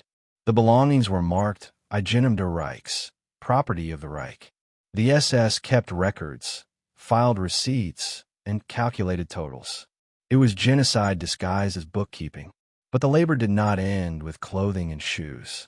Prisoners also constructed new cremation pits. They built new structures. They dug ditches for mass graves. The earth around Majdanek became a graveyard long before the gas chambers took over. Some graves were shallow. Some were deep. Some were so large that entire transports of people could disappear into them overnight. In 1943, something changed. The war was beginning to shift. The Red Army was advancing. The Nazi command knew they needed to extract more labor, more belongings, more usefulness before the front moved too close. That is when the SS introduced new types of labor that was worse than building, worse than sorting, worse than whipping, worse than starvation. They introduced corpse labor. Prisoners were ordered to dig up bodies buried months before. They exhumed thousands of corpses from old mass graves, rotting, decomposed, frozen, discolored. They loaded them into carts and dragged them to the crematorium or open burning pits. The smell was unbearable. It soaked into their clothes, their hair, their lungs. They vomited until nothing came out but bile. But the guards made them continue. They called it clearing operation. In truth, it was the final phase of a horrifying equation. Erase the evidence. Destroy the bodies. Make Majdanek appear cleaner, emptier, more temporary. It was the second phase of Majdanek's optimization. Phase 1. Extract labor from the living. Phase 2. Destroy proof of the dead. Prisoners understood now that they were part of something bigger. Not a prison, not even a factory. A system that used their strength, broke their spirits, took their memories, burned their bodies, and then burned the records. Majdanek had become the most organized disorganization of humanity in occupied Europe. Some historians described it as a death factory. It was not a factory. It was a harvest of labor, a harvest of belongings, a harvest of death. The Nazis believed they could harvest everything, except time. The Soviet armies were coming. Majdanek would not remain untouched. But before they could hide what they had done here, they would decide to do something even more unthinkable. One day, one massacre, 18,000 dead, in a single day. It would happen at Majdanek, and it would be called Operation Harvest Festival, the largest single-day mass shooting of Jews in all of the Holocaust. And Majdanek, this factory without machines, would become the field of death. Chapter 8. Epidemics and Starvation. When disease became the camp's second executioner. Winter did not just bring cold to Majdanek. It brought something even more ruthless. Something that did not wear an SS uniform, did not carry a gun, did not follow orders, but killed with extraordinary efficiency. Disease. Illness crept into Majdanek with the damp winds from the fields, and soon it spread faster than any guard could track. Starvation, exhaustion, freezing temperatures, filthy barracks, and contaminated water turned the camp into a breeding ground for epidemics. The SS had built Majdanek as a camp to control life and death. But soon, death began to operate on its own. The camp barracks were overcrowded, built for 100 men, but sometimes holding 300. Air barely circulated through the wooden walls. The windows were small and cracked, letting in freezing wind but keeping in breath, sweat, and disease. Lice crawled across straw mattresses that were never changed. Rats scurried across the floors at night, chewing at scraps of food, and sometimes even at the bodies of sleeping prisoners too weak to move. People slept side by side, shoulder to shoulder, fevered and shaking, coughing through the nights until their lungs rattled. Nobody dared seek help, because help did not exist. The water at Majdanek came from contaminated wells, often mixed with sewage runoff from the camp latrines. Prisoners drank because thirst was stronger than fear. Within days, stomach cramps, diarrhea, Vomiting and fever spread, leaving prisoners curled in their bunks, unable to stand. The latrines overflowed, and soon the dirt paths between the barracks turned into narrow streams of foul water, carrying filth from one barrack to another, spreading sickness like smoke and wind. The hospital barrack, Block 21, was not a real hospital. It was a place where prisoners were sent to die out of sight. There were no doctors, no medicines, at least not for prisoners. The SS had medicine, but it was reserved for their own soldiers and officers. Prisoners who entered Block 21 rarely came out. Some died on the floor. Some died on wooden planks that were never cleaned. Some died on their way there, collapsing in the mud. Sometimes, bodies lay in the doorways, and living prisoners had to step over them.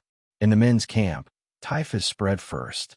It came from lice, and lice were everywhere, buried in straw, in clothing, in hair, in blankets, in cracks in the wood. Prisoners scratched their skin raw until it bled. Fever burned through their heads. Some hallucinated. Some spoke to people who were already dead. Some smelled death on their own skin. With typhus came dysentery. With dysentery came dehydration. And with dehydration came the same thing death camps always delivered: silence. But disease did not care about ranks. It spread to SS guards too. And soon, the guards began to panic. Not because prisoners were dying. They expected that. But because their control was slipping. Disease was killing faster than the gas chambers. Without orders. Without registers. Without selection lines. Himmler found this unacceptable. Murder was meant to be controlled, organized, efficient. Disease was too chaotic. To regain control, the SS tried to quarantine entire barracks. They blocked off entry. They denied food to those inside. They waited, not to heal them, to let them die. Disease became another step of the extermination process, a silent selection, a natural harvest. When starvation joined the epidemic, Majdanek sank even deeper into despair. Prisoners received one piece of bread a day, sometimes moldy, sometimes made from sawdust. Soup was colored water, occasionally containing potato peels or a floating sliver of turnip. Hunger twisted stomachs into knots. Some prisoners ripped bark from trees to chew. Some ate grass. Some ate candle wax. Some ate soap. Some ate whatever they could find, even if it killed them. Bodies changed. Prisoners' eyes sank deep into their skulls. Cheekbones turned into sharp edges. Knees and elbows became skeletal. Skin stretched tight over bone, pale and cracked. Some prisoners no longer looked human. They looked like shadows, moving slowly across the dirt yards, heads down, arms hanging at their sides, still alive, but only barely. The SS did not hit them anymore. There was no need. Hunger had already taken care of it. The women's camp suffered just as intensely. Women starved, but they did not starve quietly. They spoke less, slept less, stared at the ceiling through the night, wondering if their children, taken away months earlier, had lived longer than they would. Some mothers recognized their children's shoes among the piles in the sorting warehouses. They did not cry. There were no tears left to cry. Some women tried to keep hygiene alive. They combed lice from each other's hair. They shared scraps of cloth for bandages. They whispered remedies their grandmothers had once taught them: garlic, honey, salt water. But here, there was no garlic, no honey, only salt from tears. Winter nights were the worst. The wind cut through wood planks like knives. The straw was damp. Blankets were rare. Prisoners huddled together, not for comfort, but for warmth. They tucked their knees into their chests and wrapped their arms around strangers. Bodies pressed against bodies. That was how the living held on to life, by clinging to the dying. And yet, within this misery, something remarkable occurred. Not resistance. Resistance required strength. But something deeper, something quieter. People told stories. In the barracks, when the guards walked away, prisoners whispered about their homes, their families, their cities, their languages. They described rivers, seasons, festivals, lullabies. They talked about bread, warmth, music, freedom. They remembered life, because remembering life was the only way to survive while waiting for death. Some prisoners even sang. A Polish man with a hoarse voice sang folk songs from memory. A Jewish woman whispered lullabies in Yiddish. A Ukrainian priest murmured prayers. A Czech girl recited a poem. For a few moments, the barracks were not barracks. They were classrooms, churches, living rooms, places where life still existed. But disease and starvation did not stop. They grew worse. Typhus moved to the women's camp, then to the children. The SS was afraid now, not for the prisoners, but for themselves. They installed new disinfection buildings. They shaved everyone, men, women, children, even infants. They sprayed chemicals on their bodies, so harsh it burned their skin. Then they marched them naked into cold air until they collapsed. They called it sanitation. It was another form of torture. But the worst moment came when they decided to cleanse the camp. Not cleanse disease. Cleanse people. They rounded up those who looked ill, weak, or exhausted. They did not ask questions. They did not record names. They simply pointed and removed. These prisoners were taken to the gas chambers. Not because they were Jewish. Not because they were political prisoners. Not because they violated rules. They were killed because they were dying too slowly. Majdanek was impatient. Disease had turned into a new form of selection. The SS did not have to choose who lived or died. Starvation and infection did it for them. By mid-1943, Majdanek was in ruins emotionally, but fully functional physically. The gas chambers worked. The crematorium burned. The warehouses were full. The barracks were overflowing. And the fields around the camp had turned into open graves. But something else was happening too. The Red Army was moving west. The gunfire from the Eastern Front was no longer distant. The SS had a new order now. Empty the camp. Clear the evidence. Kill faster. Kill bigger. In November 1943, they would kill more Jews in one day than any camp had ever done before or ever would again. It would be so loud that even Majdanek would remember. Operation Harvest Festival was coming, and disease would no longer be the camp's most efficient executioner. Gunfire would be. Thousands of gunshots. In a single day.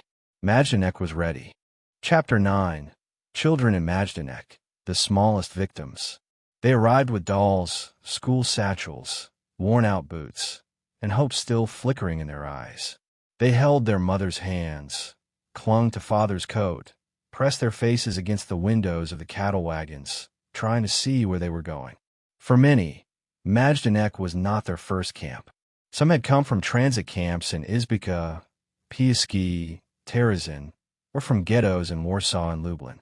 Some came straight from home, ripped from their beds at dawn. But this was their last stop.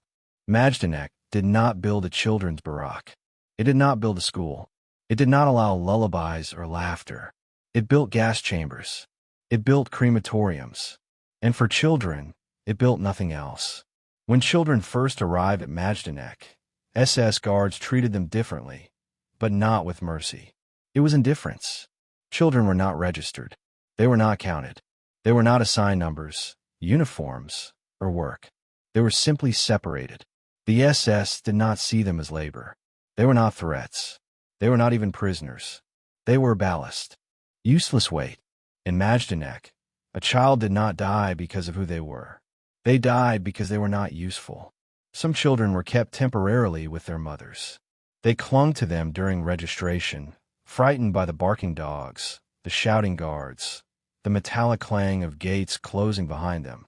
They hid their faces in their mothers' coats. Mothers whispered, "It will be fine, my love. Just stay close." But staying close did not protect them.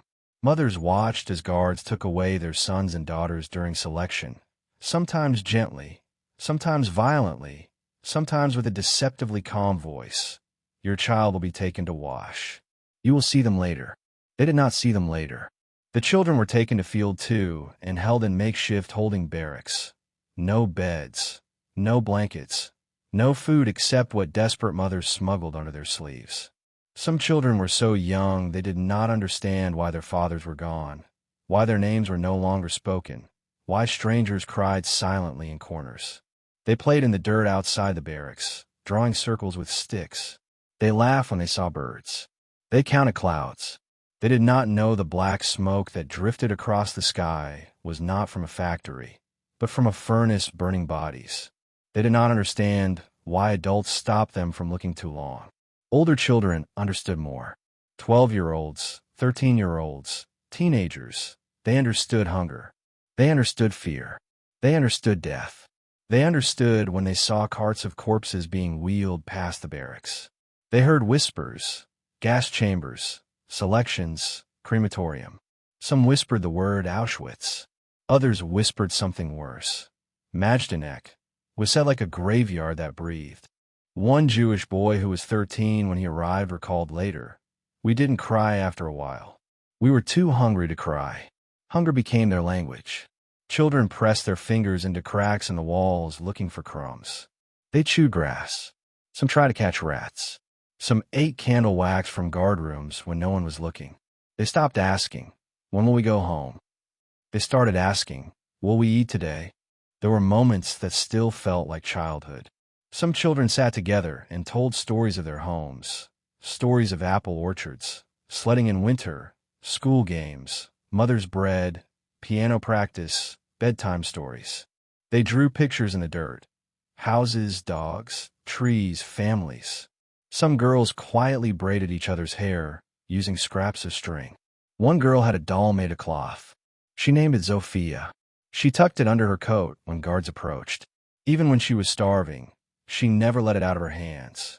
But innocence could not survive long in Majdanek, not with the gas chambers so close. Children without mothers were especially vulnerable.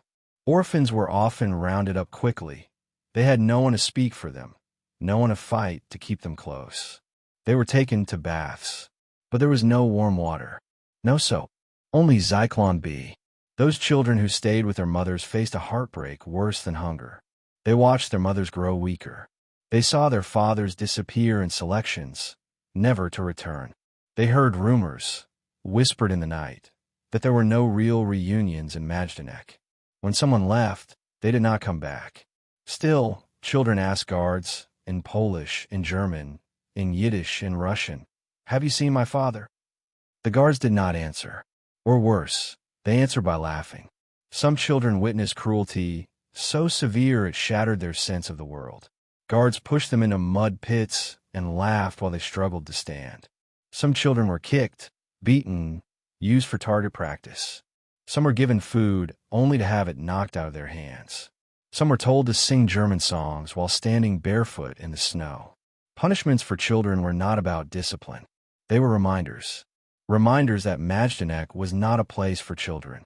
It was a place designed to erase their memory. And yet, even here, something resisted. Something small. Something human. Some mothers and older prisoners tried to protect the children. They hid them in the back of barracks during selections. They covered them with stolen blankets to hide feverish shaking.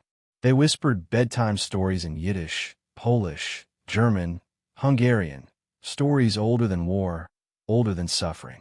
They sang to them softly when the guards were far away. "Sleep, little one, sleep." They held them as long as they could. But every attempt to protect them delayed the inevitable. Majdanek had many ways to kill a child. The gas chamber was quick. Starvation was slower. Disease slower still. But Majdanek invented another method: silence. Children who survived the longest began to understand something heartbreaking. They were already forgotten. None of them had numbers tattooed like in Auschwitz. None of them were listed on rosters. None of their names were recorded. Their fates were not written in books. They were not on any lists. They were not even counted. Majdanek did not bother counting children. There was no point. A Polish prisoner later wrote, "Majdanek was built to kill. But for children, it did not even pretend to kill. It simply allowed them to disappear." One day in autumn 1943, a selection was ordered. Mothers and children were separated. Some children screamed. Some did not. Some held their mothers' skirts so tightly that guards had to pry their fingers off one by one. Mothers begged, pleaded, fell to their knees. Officers ignored them. The children were marched away, not to labor, not to punishment, not to a waiting barrack, straight to the gas chamber. The mothers who survived that selection did not last long. Some refused to eat. Some stopped talking. Some simply lay down and waited. In that moment, Majdanek achieved something it had not before. It killed the living by taking away what they loved. Not through bullets, not through gas, but through emptiness. By late 1943, children almost completely vanished from Majdanek. Not because they had escaped, but because Majdanek had completed its work. The next phase would not be slow. It would not be silent. It would be the loudest sound Majdanek would ever hear. Gunfire. Thousands of rifles, thousands of bodies, a single day. Operation Harvest Festival. The day when Majdanek stopped pretending it was a camp and became a killing field. And in that gunfire, you could still hear echoes of the children. Not crying, not speaking, just being gone. Chapter 10. Commanders of Cruelty.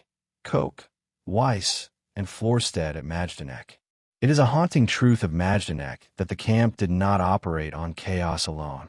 Its cruelty was not accidental. Its brutality was not improvised. It was organized, directed, and refined by the men who commanded it. The architects of suffering, the engineers of extermination, the overseers who ensured that daily life inside Majdanek was not just harsh, but deliberate, efficient, and inscribed with terror. Their names rarely appeared on the lists of war's most infamous Nazi figures, overshadowed by Himmler, Haas, and Eichmann.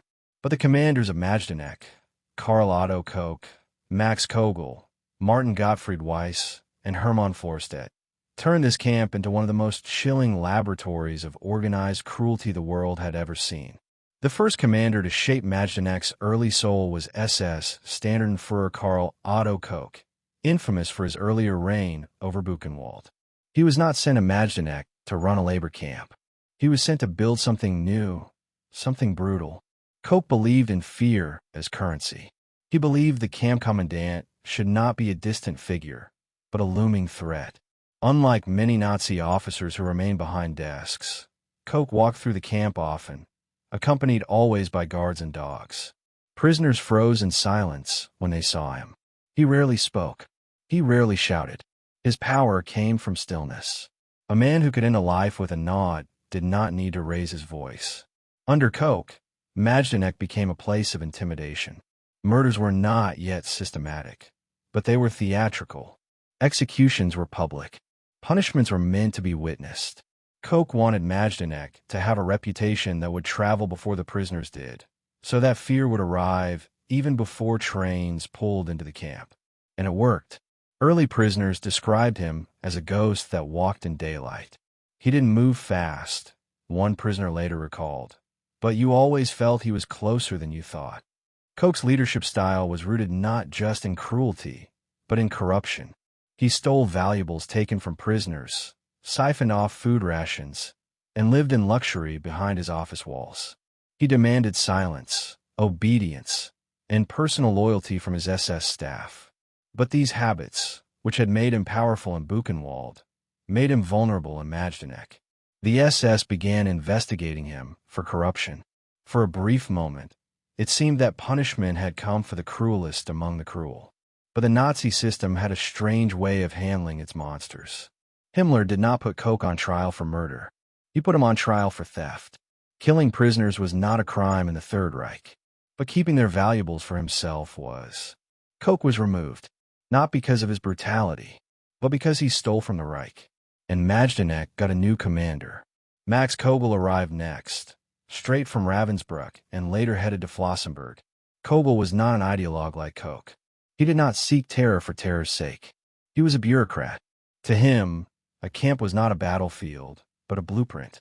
His mission was simple: turn Majdanek into a functioning machine. He streamlined selection procedures. He oversaw the first systematic transport of Jews directly from trains to death. He sped up prisoner processing, expanded labor units, refined punishment routines. His cruelty was not loud, not flamboyant, but deeply embedded in paperwork. Kogel was obsessed with order. Roll calls must be precise.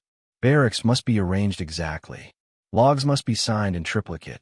His orders often sounded administrative, but their effects were catastrophic.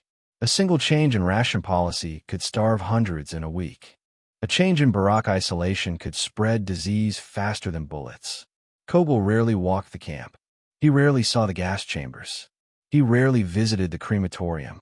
But prisoners felt his presence in everything. The tighter schedules, the faster selections, the extra hours standing in cold for roll calls. He never raised his hand against a prisoner, but many died carrying out his orders. Then came Martin Gottfried Weiss, another graduate of Dachau's brutal efficiency system. If Koch had ruled with fear and Kogel with paper, Weiss ruled with structure. He oversaw rearrangements of Majdanek's camp fields, the construction of new fences, the expansion of crematoria, and the addition of the barracks that would later house thousands of Jews awaiting extermination. Under his command, Majdanek evolved fully into a multi-purpose concentration camp: labor, imprisonment, and extermination. He brought to Majdanek something chilling: order in service of extermination. Weiss was responsible for approving early Zyklon B testing at Majdanek, which would later be used in full gas chamber operations. He added records, guidelines, quotas. Majdanek was becoming something it had never been before, not just a brutal place, but an organized system of death. Weiss did not stay long, but his touch remained on the walls of the gas chambers, on the blueprints of the crematorium, on the charts that marked the flow of prisoners. Then came the final and most ruthless commander of all, Hermann Florstedt. If Koch was the ghost, Florstedt was the executioner. His cruelty was neither theatrical nor technical. It was intimate, personal.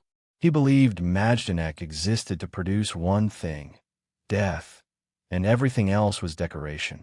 Under Florstedt, the killings became faster, larger, and more deliberately detached from any idea of individual case or reason. The camp did not assess prisoners anymore. It did not evaluate health, strength, or skill. Under Florstedt, prisoners were either useful or dead.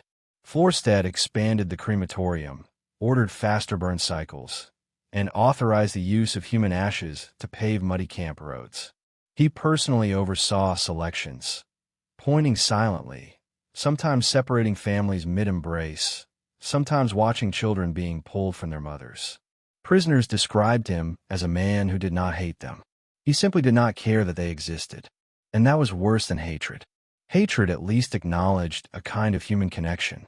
Florstedt walked past rows of prisoners not with disgust, but with detachment. Under his command, Majdanek became colder, quieter, heavier. Florstedt encouraged SS staff to focus not on brutality, but on efficiency. "Do not waste bullets," he once reportedly told his officers. "We have gas. We have hunger. We have cold. Let them work for us." It was under Florstedt that Majdanek became fully aligned with Operation Reinhard, receiving transports regularly, killing at maximum capacity, and processing belongings with chilling smoothness. He also established something new: prisoner execution quotas. Certain blocks had excess inmates. Selections were conducted not because of crimes or policies, but simply to reduce numbers. One survivor commented, "Sometimes you died. Sometimes you survived. Neither meant anything. Only the quota mattered." Florstedt, like Koch, would eventually be removed. But not for murder. Not for cruelty. He was investigated for corruption, convicted of stealing gold from prisoners' extracted teeth. He was executed by the SS. But Majdanek did not change. Commanders changed. But Majdanek remained Majdanek. Because the cruelty was no longer held in a single man. It was now in the system, in the walls, in the barracks, in the gas, in the smoke. Majdanek had become a place where human life was measured without emotion, and human death required no justification. The commanders had come and gone, each adding a layer: fear, structure, efficiency, indifference, until the system could run on its own. And for a time it did. But soon, the war would come closer. The Eastern Front would move. The Soviet guns would be heard in the distance. And Majdanek, for the first time, would begin to panic. Before it died, it would kill one last time. Not quietly, not slowly, but in one single, terrible day. The largest mass shooting of Jews in the entire Holocaust. The day Majdanek became a valley of gunfire. Operation Harvest Festival. And its commanders, even in absence, would still be there. Chapter 11. Operation Harvest Festival. The day the ground screamed. It began with a strange silence. Not the quiet of peace, nor the stillness before a storm, but the kind of silence that feels like the earth is holding its breath. It was early November 1943. The leaves had already turned brittle. Winter was near. But in Majdanek, something else was coming. Something darker than frost. Prisoners sensed it without knowing why. Guards were tense. SS officers spoke in hushed tones. Trenches were being dug, long, wide, and deep. Not for drainage, and not for farming. For something else. No one asked. Everyone knew. A whisper spread across the camp. Something big is coming. They were right. The Nazis called it Action Ernefest. Operation Harvest Festival. It sounded agricultural, almost peaceful, but it was not about crops. It was about clearing the fields, clearing Majdanek, Treblinka, and Poniatowa of all remaining Jews. 3 camps, 1 goal. Eliminate every Jewish prisoner left in the Lublin district in a single day. Himmler ordered it personally, shook the hands of men who would carry it out, and disappeared into the war he was already losing. Majdanek had changed since the early days. It had become a storage center for belongings, a sorting hub for shoes, a forced labor compound. But by late 1943, something was different. The Jews were dwindling. They had been starving, dying, gassed, beaten, worked to death, transported to Sobibor, Treblinka, Belzec. And yet, thousands remained. They were witnesses. Witnesses to too much. That cannot be allowed.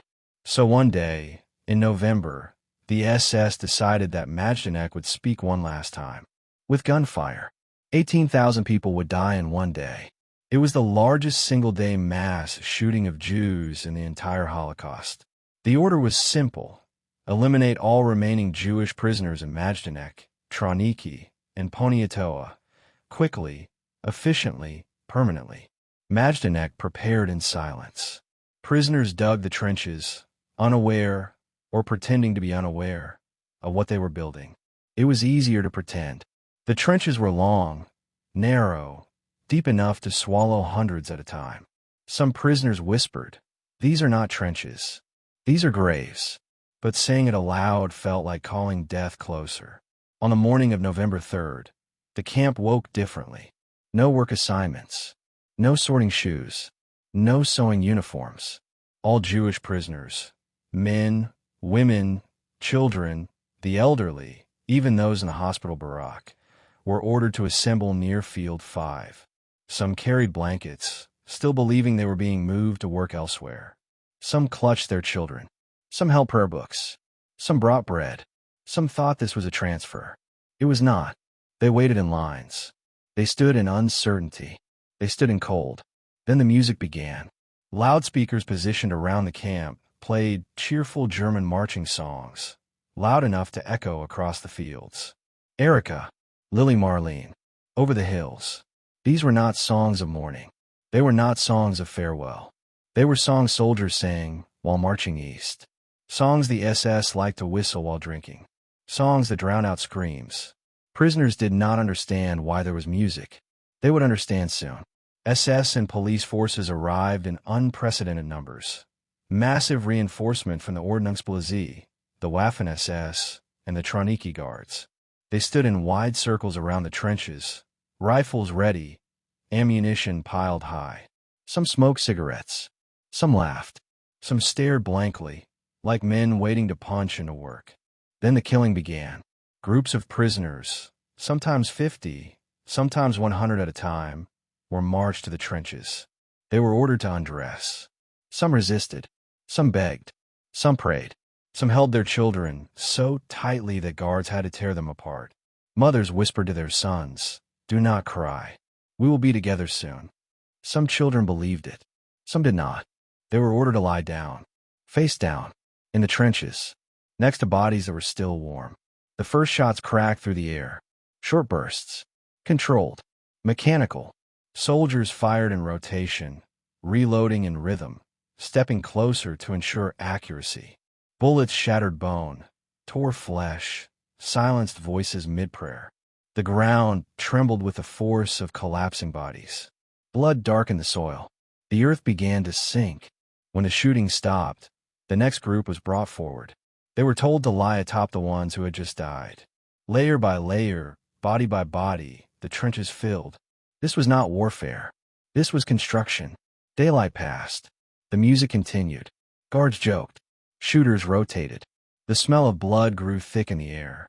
One SS officer, later interrogated, said, "It was worse than any battlefield. On a battlefield, people fight back. Here, no one fought back. Some screamed. Some stared blankly. Some whispered names. Some kissed the ground. The trenches were filling too quickly. The SS grew impatient. Some prisoners were shot in groups, standing at the edge of the pits, their bodies falling into place. Others were shot while still undressing.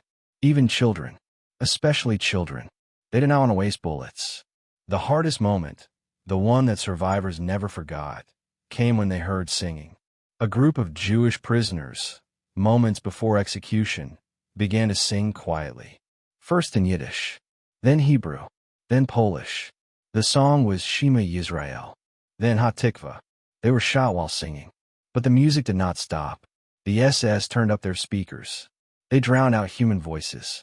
By midday, the killing pits looked like breathing mass graves. Bodies twitched. Some were still alive under the piles of corpses. Some moaned. Some whispered prayers. Guards walked casually across the layers, occasionally firing into the piles to silence movement. At one point, a young SS guard vomited. His superior laughed, patted his back, and said, "First time." The killing continued until dusk. By the end of the day, 18,000 Jews had been murdered at Majdanek alone. At Treblinka, 10,000 more. At Poniatowa, 14,000. The earth around Lublin became a cemetery without names. When the shooting stopped, the silence returned. Not a peaceful silence, a heavy silence. The kind that hangs in the air like smoke. The kind that makes birds avoid the sky. Majdanek did not look like a camp that night. It looked like a battlefield where only one side had come to fight. The trenches were filled, uneven, still moving. Prisoners, those still living, were forced to cover them with dirt. Some hesitated. Some cried. Some whispered, "Please forgive us." But they kept shoveling. The SS stood nearby, watching, making sure every body, every voice, every memory was buried. But memories do not stay buried. Not forever. Months later, when the Red Army approached, the SS tried to hide the evidence. They dug up bodies. They burned them. They scattered the ashes. But the ground remembered. The trenches left scars on the land that no plow could erase. Operation Harvest Festival accomplished what Himmler wanted. Majdanek had been silenced. Or so they thought. But that silence would not last. Because the war was changing. The Red Army was moving faster. Majdanek had little time left. And soon, the camp itself, its gas chambers, its crematorium, its barracks, its trenches, would become the evidence. Majdanek would not end like Auschwitz, destroyed before the Allies arrived. Majdanek would end suddenly, unexpectedly, almost fully intact, liberated, seen, witnessed, but not yet. Before liberation, there would be panic, and panic would make the SS sloppy. They would try to erase Majdanek, but Majdanek refused to disappear. And when the Soviets finally arrived, the doors were open, the gas chambers were still standing, and the smoke had not yet fully faded. Majdanek was waiting, not for prisoners, not for guards, but for witnesses, and the world was finally coming. Chapter 12. The panic. The front approaches, and Majdanek begins to unravel. The first sign was not a sound. It was a tremor, not from gunfire, not from marching boots, but from the uneasy whispers that began spreading through the barracks like smoke on a cold morning. Prisoners did not know much, but they knew this. Something was changing. The guard were nervous. The SS officers walked faster, looking over their shoulders. Trucks moved more often and carried fewer supplies, more documents, more boxes labeled with an urgency that felt different from the usual rhythm of death. The air at Majdanek was beginning to change, and for the first time since the camp had opened, the prisoners felt not just fear, but curiosity. It was early 1944, and the Red Army was advancing swiftly across Soviet territory, pushing the Germans back with a force and speed few had anticipated. Word had already arrived in Lublin that Soviet troops were gaining ground, closing in on the general government region. But the SS had responded with denial. Majdanek was too far west, too deeply established, too important, too valuable. It cannot be threatened. It would not be reached. It was untouchable. But then artillery could be heard in the distance. Not constant, not close, but real. The first time prisoners heard it, they fell silent. It was dusk, cold, with snow clinging to barbed wire like pale cobwebs. Roll call had begun, and the guards were shouting, counting, kicking frozen bodies that could not stand up fast enough. And then, for a fleeting second, the sound of something distant yet unmistakable, a dull, rolling thunder. Not from the sky, from the earth. A rumble born of tanks. Something approaching. The guards froze. Their heads turned.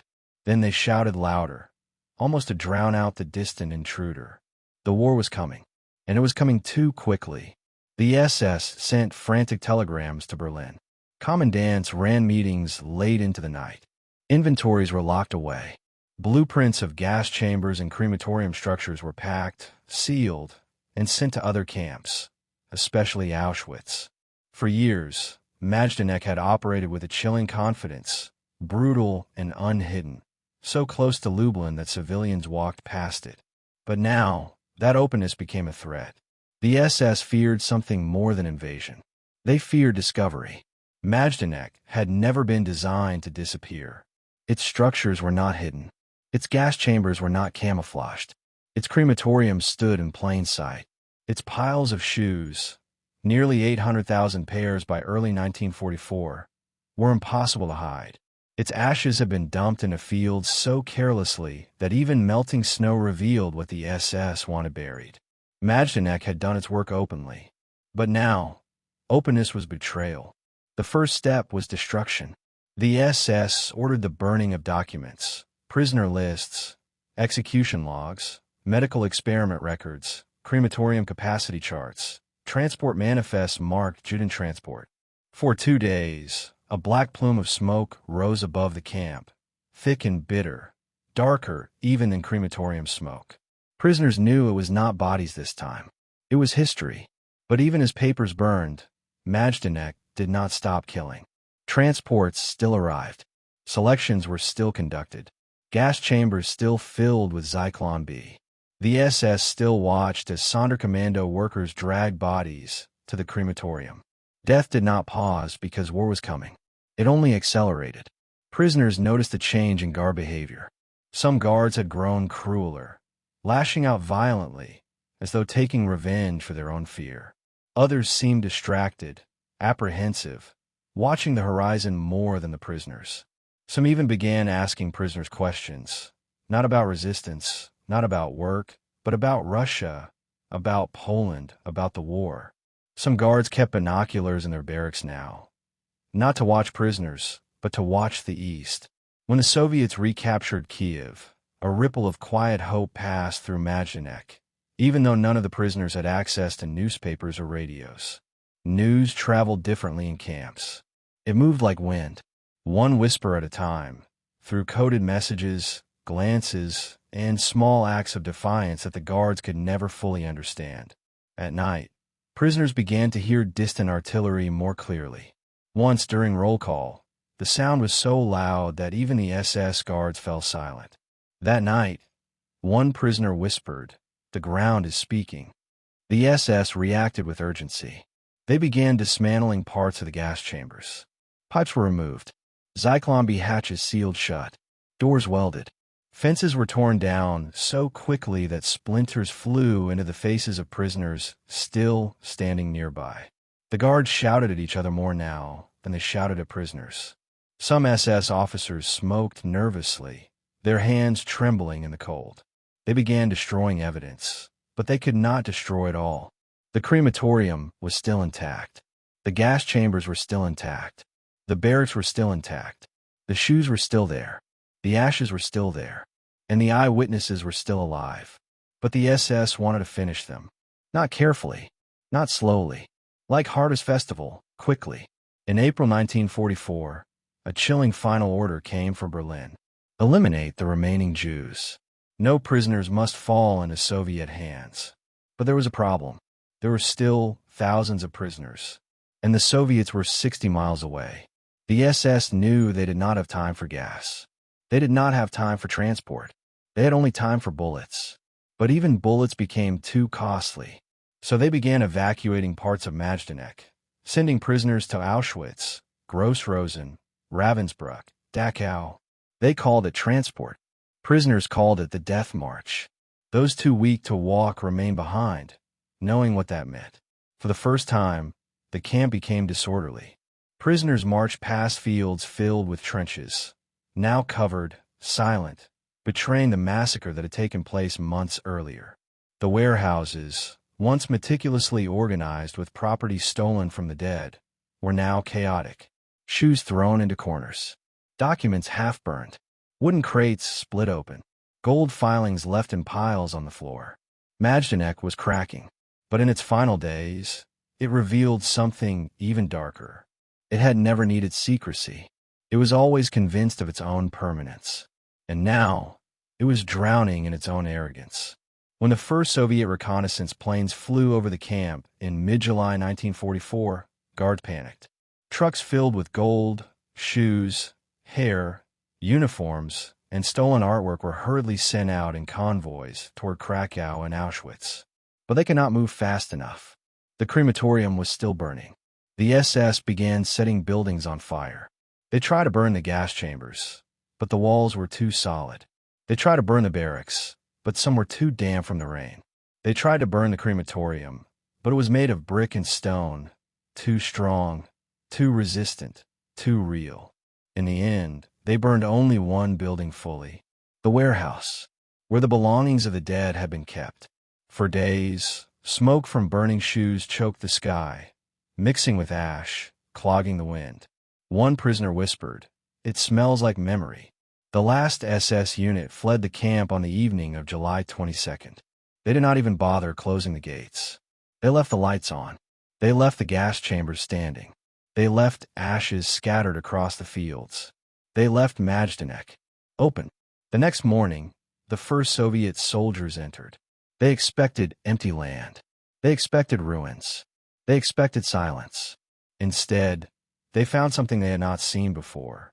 A concentration camp, almost untouched. Gas chambers still standing. Crematorium still warm. Piles of children's shoes. And prisoners, still alive. Majdanek did not disappear. It remained, like a wound that refused to close. A camp not buried by its executioners, but preserved by their panic. And now, it would not be a secret. It would be evidence. But with evidence came something the Nazis had never believed would happen. The world would care. The world was about to see Majdanek, not as rumor, not as testimony, not as words, but as reality, raw, visible, and undeniable. Not yet justice, but truth. And truth was finally walking through the gates. Chapter 13, Liberation, when Majdanek spoke for the dead. At dawn on July 23, 1944, a group of Soviet soldiers approached the outskirts of Lublin. They had heard rumors from locals, stories of a German camp not far from the road. A camp where smoke never stopped and trains arrived full, but left empty. They expected to find only ruins, or perhaps empty barracks, burned to the ground in retreat. For years, the Soviets had heard tales of Nazi atrocities, but in war, stories were often exaggerated, distorted, used as weapons. Nothing could prepare them for what they would find. The soldiers walked through fields covered in gray ash. But this was not ash from wood. It felt softer, finer, almost fragile. They saw bits of bone mixed in the wind. They thought it was frost. Then they saw skull fragments. Then teeth. Then charred children's bones. The air smelled faintly of burnt flesh, even though no fires were burning now. The wind at Majdanek always seemed to carry memory. They expected gates. The gates were open. They expected guards. The guards were gone. They expected silence. There was silence. But not the silence of emptiness. It was the silence of something waiting. The first Soviet soldiers stepped through the open gate. Not cautiously, not under fire, but slowly, almost reverently. They passed through the camp's entrance, past the guard tower, still standing, and into the valley of death. There were no SS men, no officers, no barking dogs, just rows of barracks, some half-collapsed, some still intact, and a smell that clung to the air like a voice. They saw shoes first. Not one pile, not two, but thousands, stacked into mounds so tall the shadows looked like hills. Children's shoes, men's boots, ballet slippers, worn, broken, stained, frozen in place by mud and ash. Some were scorched by fire. Others seemed untouched, as if still waiting to be worn. Some soldiers stopped walking. They stared at the shoes. They did not speak. No military briefing could have prepared them for this. Then they saw the gas chambers. Not destroyed, not dismantled, still standing. The walls were bare, but the truth was still visible. Nail marks scratched across wooden doors. Teeth marks on steel vents. On one wall, a prisoner had carved a sentence, unfinished. The Soviets did not know what language it was in, but they could read the fear. They walked further. Then they heard it. A sound. Soft. Small. Alive. From one of the barracks, a faint cough. Then another. They rushed toward it. Inside, they found prisoners. Not many. Mostly skeletal. Some lying in bunks, covered in rags, unable to stand. Some sitting on the floor, staring blankly, too numb to react. Others cried, not with loud sobs, just with quiet shivers. One woman whispered, "Are you real?" One Soviet soldier knelt beside an old man, gave him water from his canteen, and began to cry, not from sadness, but from horror. He whispered, "What is this place?" No one answered, not because no one knew, but because no single answer existed. Majdanek was not just a camp. It was a graveyard, a factory, a vault of memory, a monument built with silence and smoke.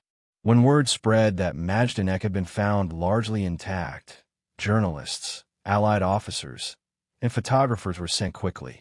No Nazi camp had ever been captured so untouched. Auschwitz would be found later, emptied. Treblinka and Sobibor had been dismantled. Belzec buried itself in silence. But Majdanek stood. The world would have to look.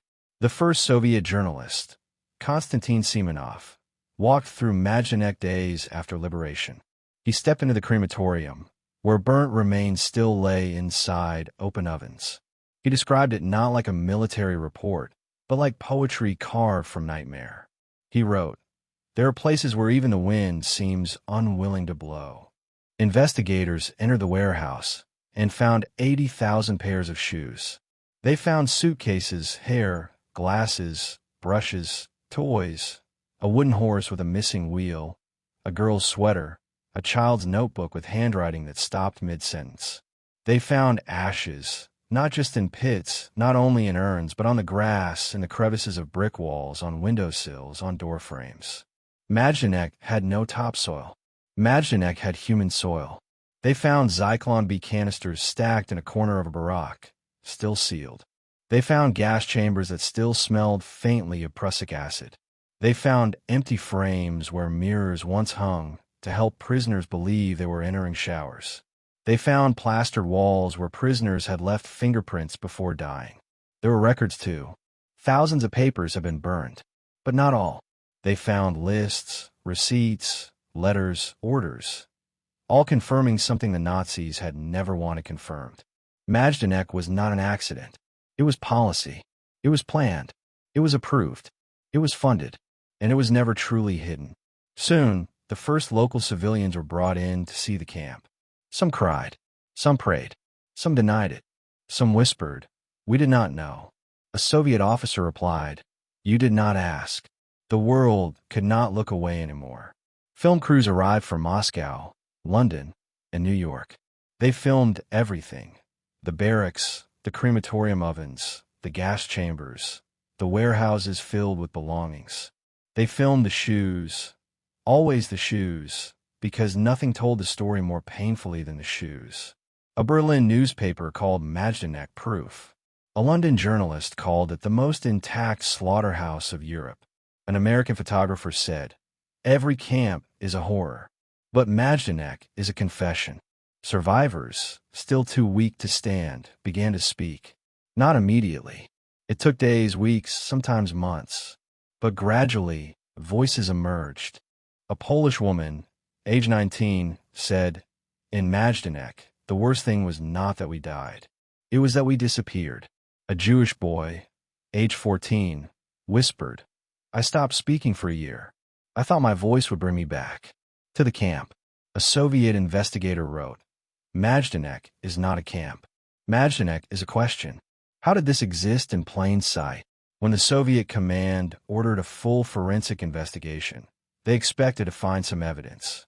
They were not prepared for how much they would find. They documented every chamber, every oven, every pile of ash. They found mass graves still half-filled. They found bone pits. They found a field so covered in powdered ash it looked like winter, except it was summer. The soil remembered. Majdanek had never needed secrecy. It had only needed silence. But now, the silence was ending, and Majdanek began to speak, not in words, but in evidence. The SS had fled in panic, forgetting to destroy some of the most damning proof of genocide ever uncovered. Not only structures, not only artifacts, but also calendars, maps, diaries, letters.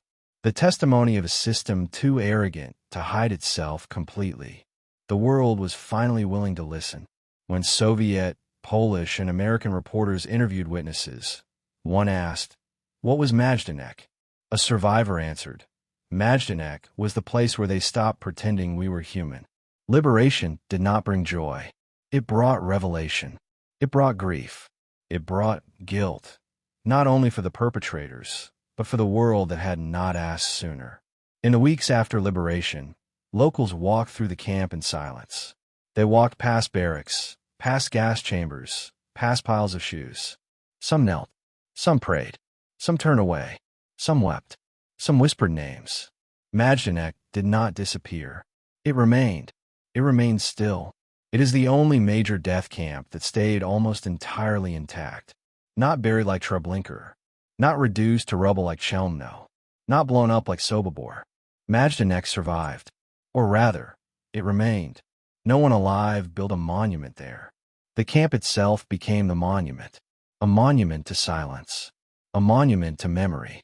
A monument to all those who vanished without graves. And now, there was no more denying.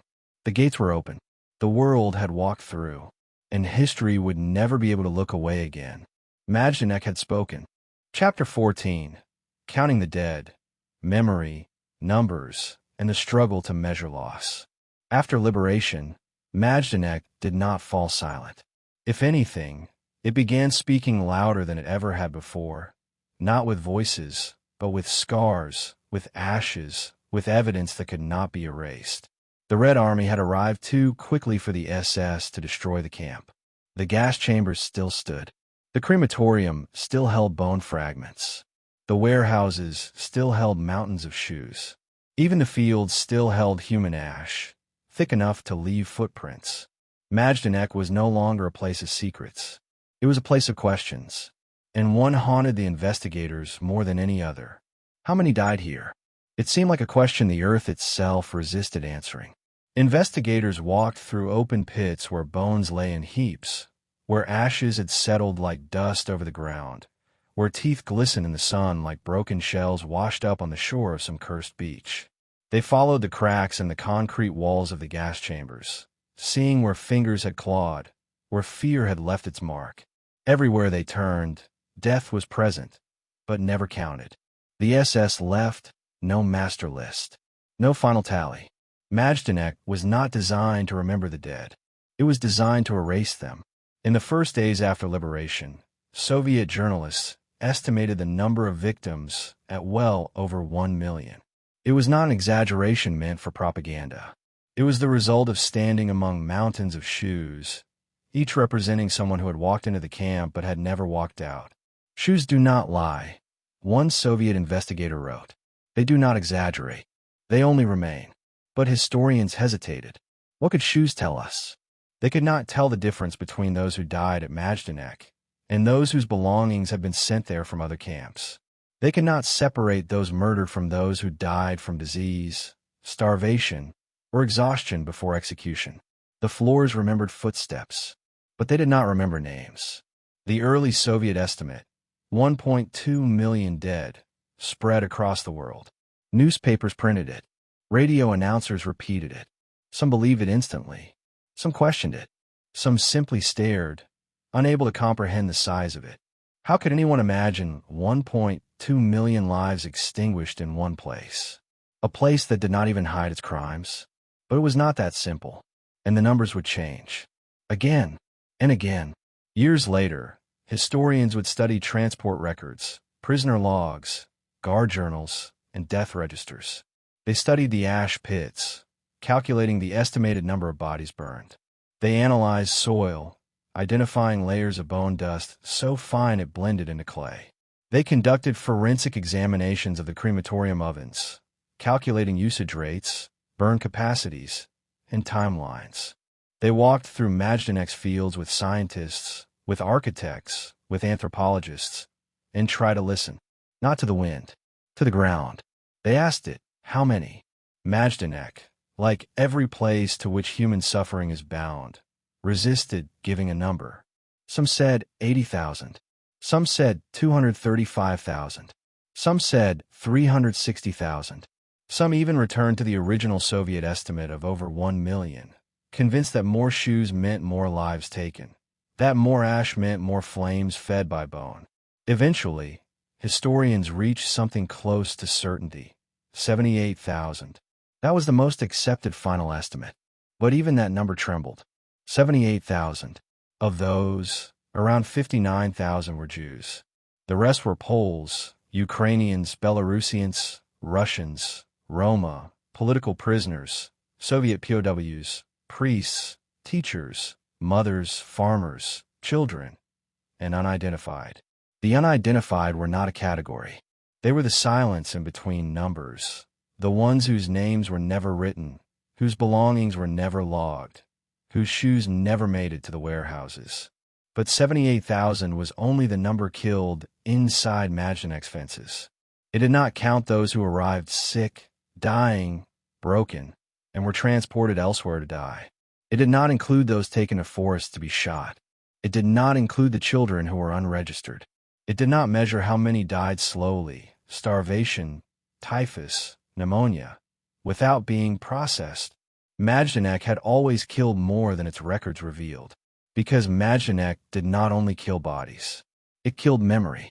In the years that followed, Majdanek forced the world to confront an unsettling truth. Death in this camp was not just physical, but mathematical. It left us with a question humanity was not ready to answer. How do you count suffering? Some tried. Some insisted on exact numbers, because numbers felt safe. Numbers felt concrete. Numbers felt controllable. But survivors, those who had seen Majdanek with their own eyes, were not as certain. One survivor, a former Polish inmate, said, "You cannot count Majdanek with numbers. You count it with silence." Another said, "The Nazis did not care how many they killed. They cared that they could not be counted." And this was true. Majdanek was never built to register death. It was built to normalize it. Inside the camp, death was not an event. It was not even a punishment. It was a condition. It was a policy. It was the natural result of Majdanek's design. People did not ask, "When will I die?" They asked, "Will I die tomorrow, or next week, or today?" Numbers are meant to represent lives. But at Majdanek, numbers replace lives. The SS knew this. That was their intention. Every prisoner's name was taken. Every identity erased. Every life reduced to a number. Then the number was erased. In death, even the number died. This was the cruelest design of Majdanek. Even Auschwitz stamped numbers into flesh. Majdanek did not always bother. Majdanek often killed without counting. For the SS, this was not incompetence. It was efficiency. When the war ended and trials began, Majdanek stood as a central piece of evidence. It was not just a camp that witnessed atrocities. It was proof. Proof that genocide does not always hide. Proof that cruelty does not always whisper. Sometimes, cruelty builds itself in full view, believing it will never be questioned. Courtrooms in Lublin, in Warsaw, in Nuremberg, in Jerusalem, all showed photographs of Majdanek. The gas chambers were shown, the crematorium ovens, the barracks, the trenches, the shoes, always the shoes. And yet, even then, the numbers remained uncertain. One prosecutor called Majdanek the camp that refused to give its number. But Majdanek did give something. It gave undeniable truth, not in numbers, in presence. The gas chambers had not been destroyed. The crematorium ovens had not been dismantled. The guard towers still stood. The barbed wire still rattled in the wind. It was a camp waiting to be heard. Majdanek would not let us count its dead easily, but it would not let us forget them either. Over the decades, historians refined their research. Transport records from the Reichsbahn, SS orders from Berlin, inmate registries from Polish archives.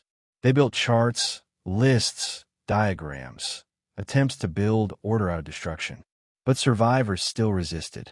One woman, whose husband and 2 daughters died in Majdanek, was once asked how many people died there. Her answer was simple: all of them. Not all prisoners, all people. Majdanek was not built to contain life. It was built to end it. Not just the living, but the idea that life had value. The world learned something from Majdanek that no other camp taught quite the same way. Auschwitz taught the scale of genocide. Treblinka taught the speed of extermination. But Majdanek taught the casualness of cruelty. Because it stood in plain sight. Because people lived their lives while others died beside them. Because the smoke rose over Lublin like it was nothing out of the ordinary. Majdanek was not a hidden crime. It was a crime committed in daylight. And daylight cannot be denied. In the end, historians agreed on a number: 78,000, 59,000 Jewish, 19,000 others. Those were the official numbers. But Majdanek kept whispering. In ashes, in shoes, in fingerprints on the gas chamber doors, in the air between the barracks, in the absence of names where names should be. And so, Majdanek became a place that does not answer the question, how many died? It asks a different one. How many were allowed to be forgotten? The answer is simple: none. Even if we do not know their names. Even if we do not know their numbers. Majdanek remembers. It remembers in silence. In ash. In grass growing over graves too shallow to hide bone. And we, too, must remember, not the number, but the fact that they were. They lived. They suffered. They were erased. And yet, they remain. Not in records. Not in ledgers. Not in numbers. But in the story. Because Majdanek was never just a place. It was a question. A question that still echoes. How did this happen? In full view. And the world did not ask sooner. And the next chapter will ask the final question. What does remembering Majdanek truly mean? Not for them, but for us. Chapter 15. Echoes of Majdanek. Legacy, memory, and the weight of knowing. Majdanek did not end when the gates were opened. It did not disappear when the last SS guard fled. It did not vanish when the last prisoner walked away, too weak to look back. Majdanek remained, not just as barbed wire, barracks, or crumbling walls, but as a question carved permanently into human history. A question that would not go away. A question that has been waiting for us ever since. What do we do now that we know? Unlike Treblinka and Sobibor, which were buried in forests, or Auschwitz, which became a symbol of industrialized death, Majdanek tells a different story. Because Majdanek was the camp that did not get erased. The camp that the Nazis did not have time to destroy. The camp that stood almost untouched when the Soviet army arrived. They did not find rumors here. They found rooms still smelling of Zyklon B. They found ovens still filled with bone. They found children's shoes still wet with morning dew. Majdanek was still breathing, and that made it different.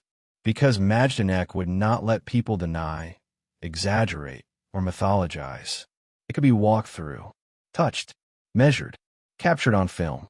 When the Allied press visited Majdanek after liberation, they did not need to imagine what a death camp looked like. They could stand inside one. Gas chamber walls still stained blue from Prussian crystals. Crematorium floors still dusted with ash. Buttons and bones still embedded in the soil. For the first time, the world could see the Holocaust not as whispers, but as a place that spoke. But what it said was not simple. Majdanek did not tell a story of heroes and villains, or of one moment of madness. It told the story of a system built not by monsters, but by men. A system so organized that even murder became paperwork. Even genocide had office hours. Majdanek was not just horror. It was organization. It was classification. It was efficiency. And that realization frightened humanity more than any image could. Liberated prisoners did not walk out to applause. They stumbled into a world that did not know what to say. Some returned home, to find no home left. Some searched for old family members, to find none. Some were told, "You must be exaggerating. No one does things like that." Some tried to describe the gas chambers, and then fell silent because words felt too small. Some survivors never spoke at all. One survivor said, "I did not stop screaming after the war. I only learned how to scream quietly." Majdanek became a museum quicker than most camps, but that did not mean understanding came quickly. In 1944, the world saw the photographs, but they did not yet understand the scale. They saw the shoes, but they did not yet understand whose feet had worn them. They saw gas chambers, but did not know that in places like Treblinka, there were even larger ones. The world saw Majdanek and believed it had seen the worst.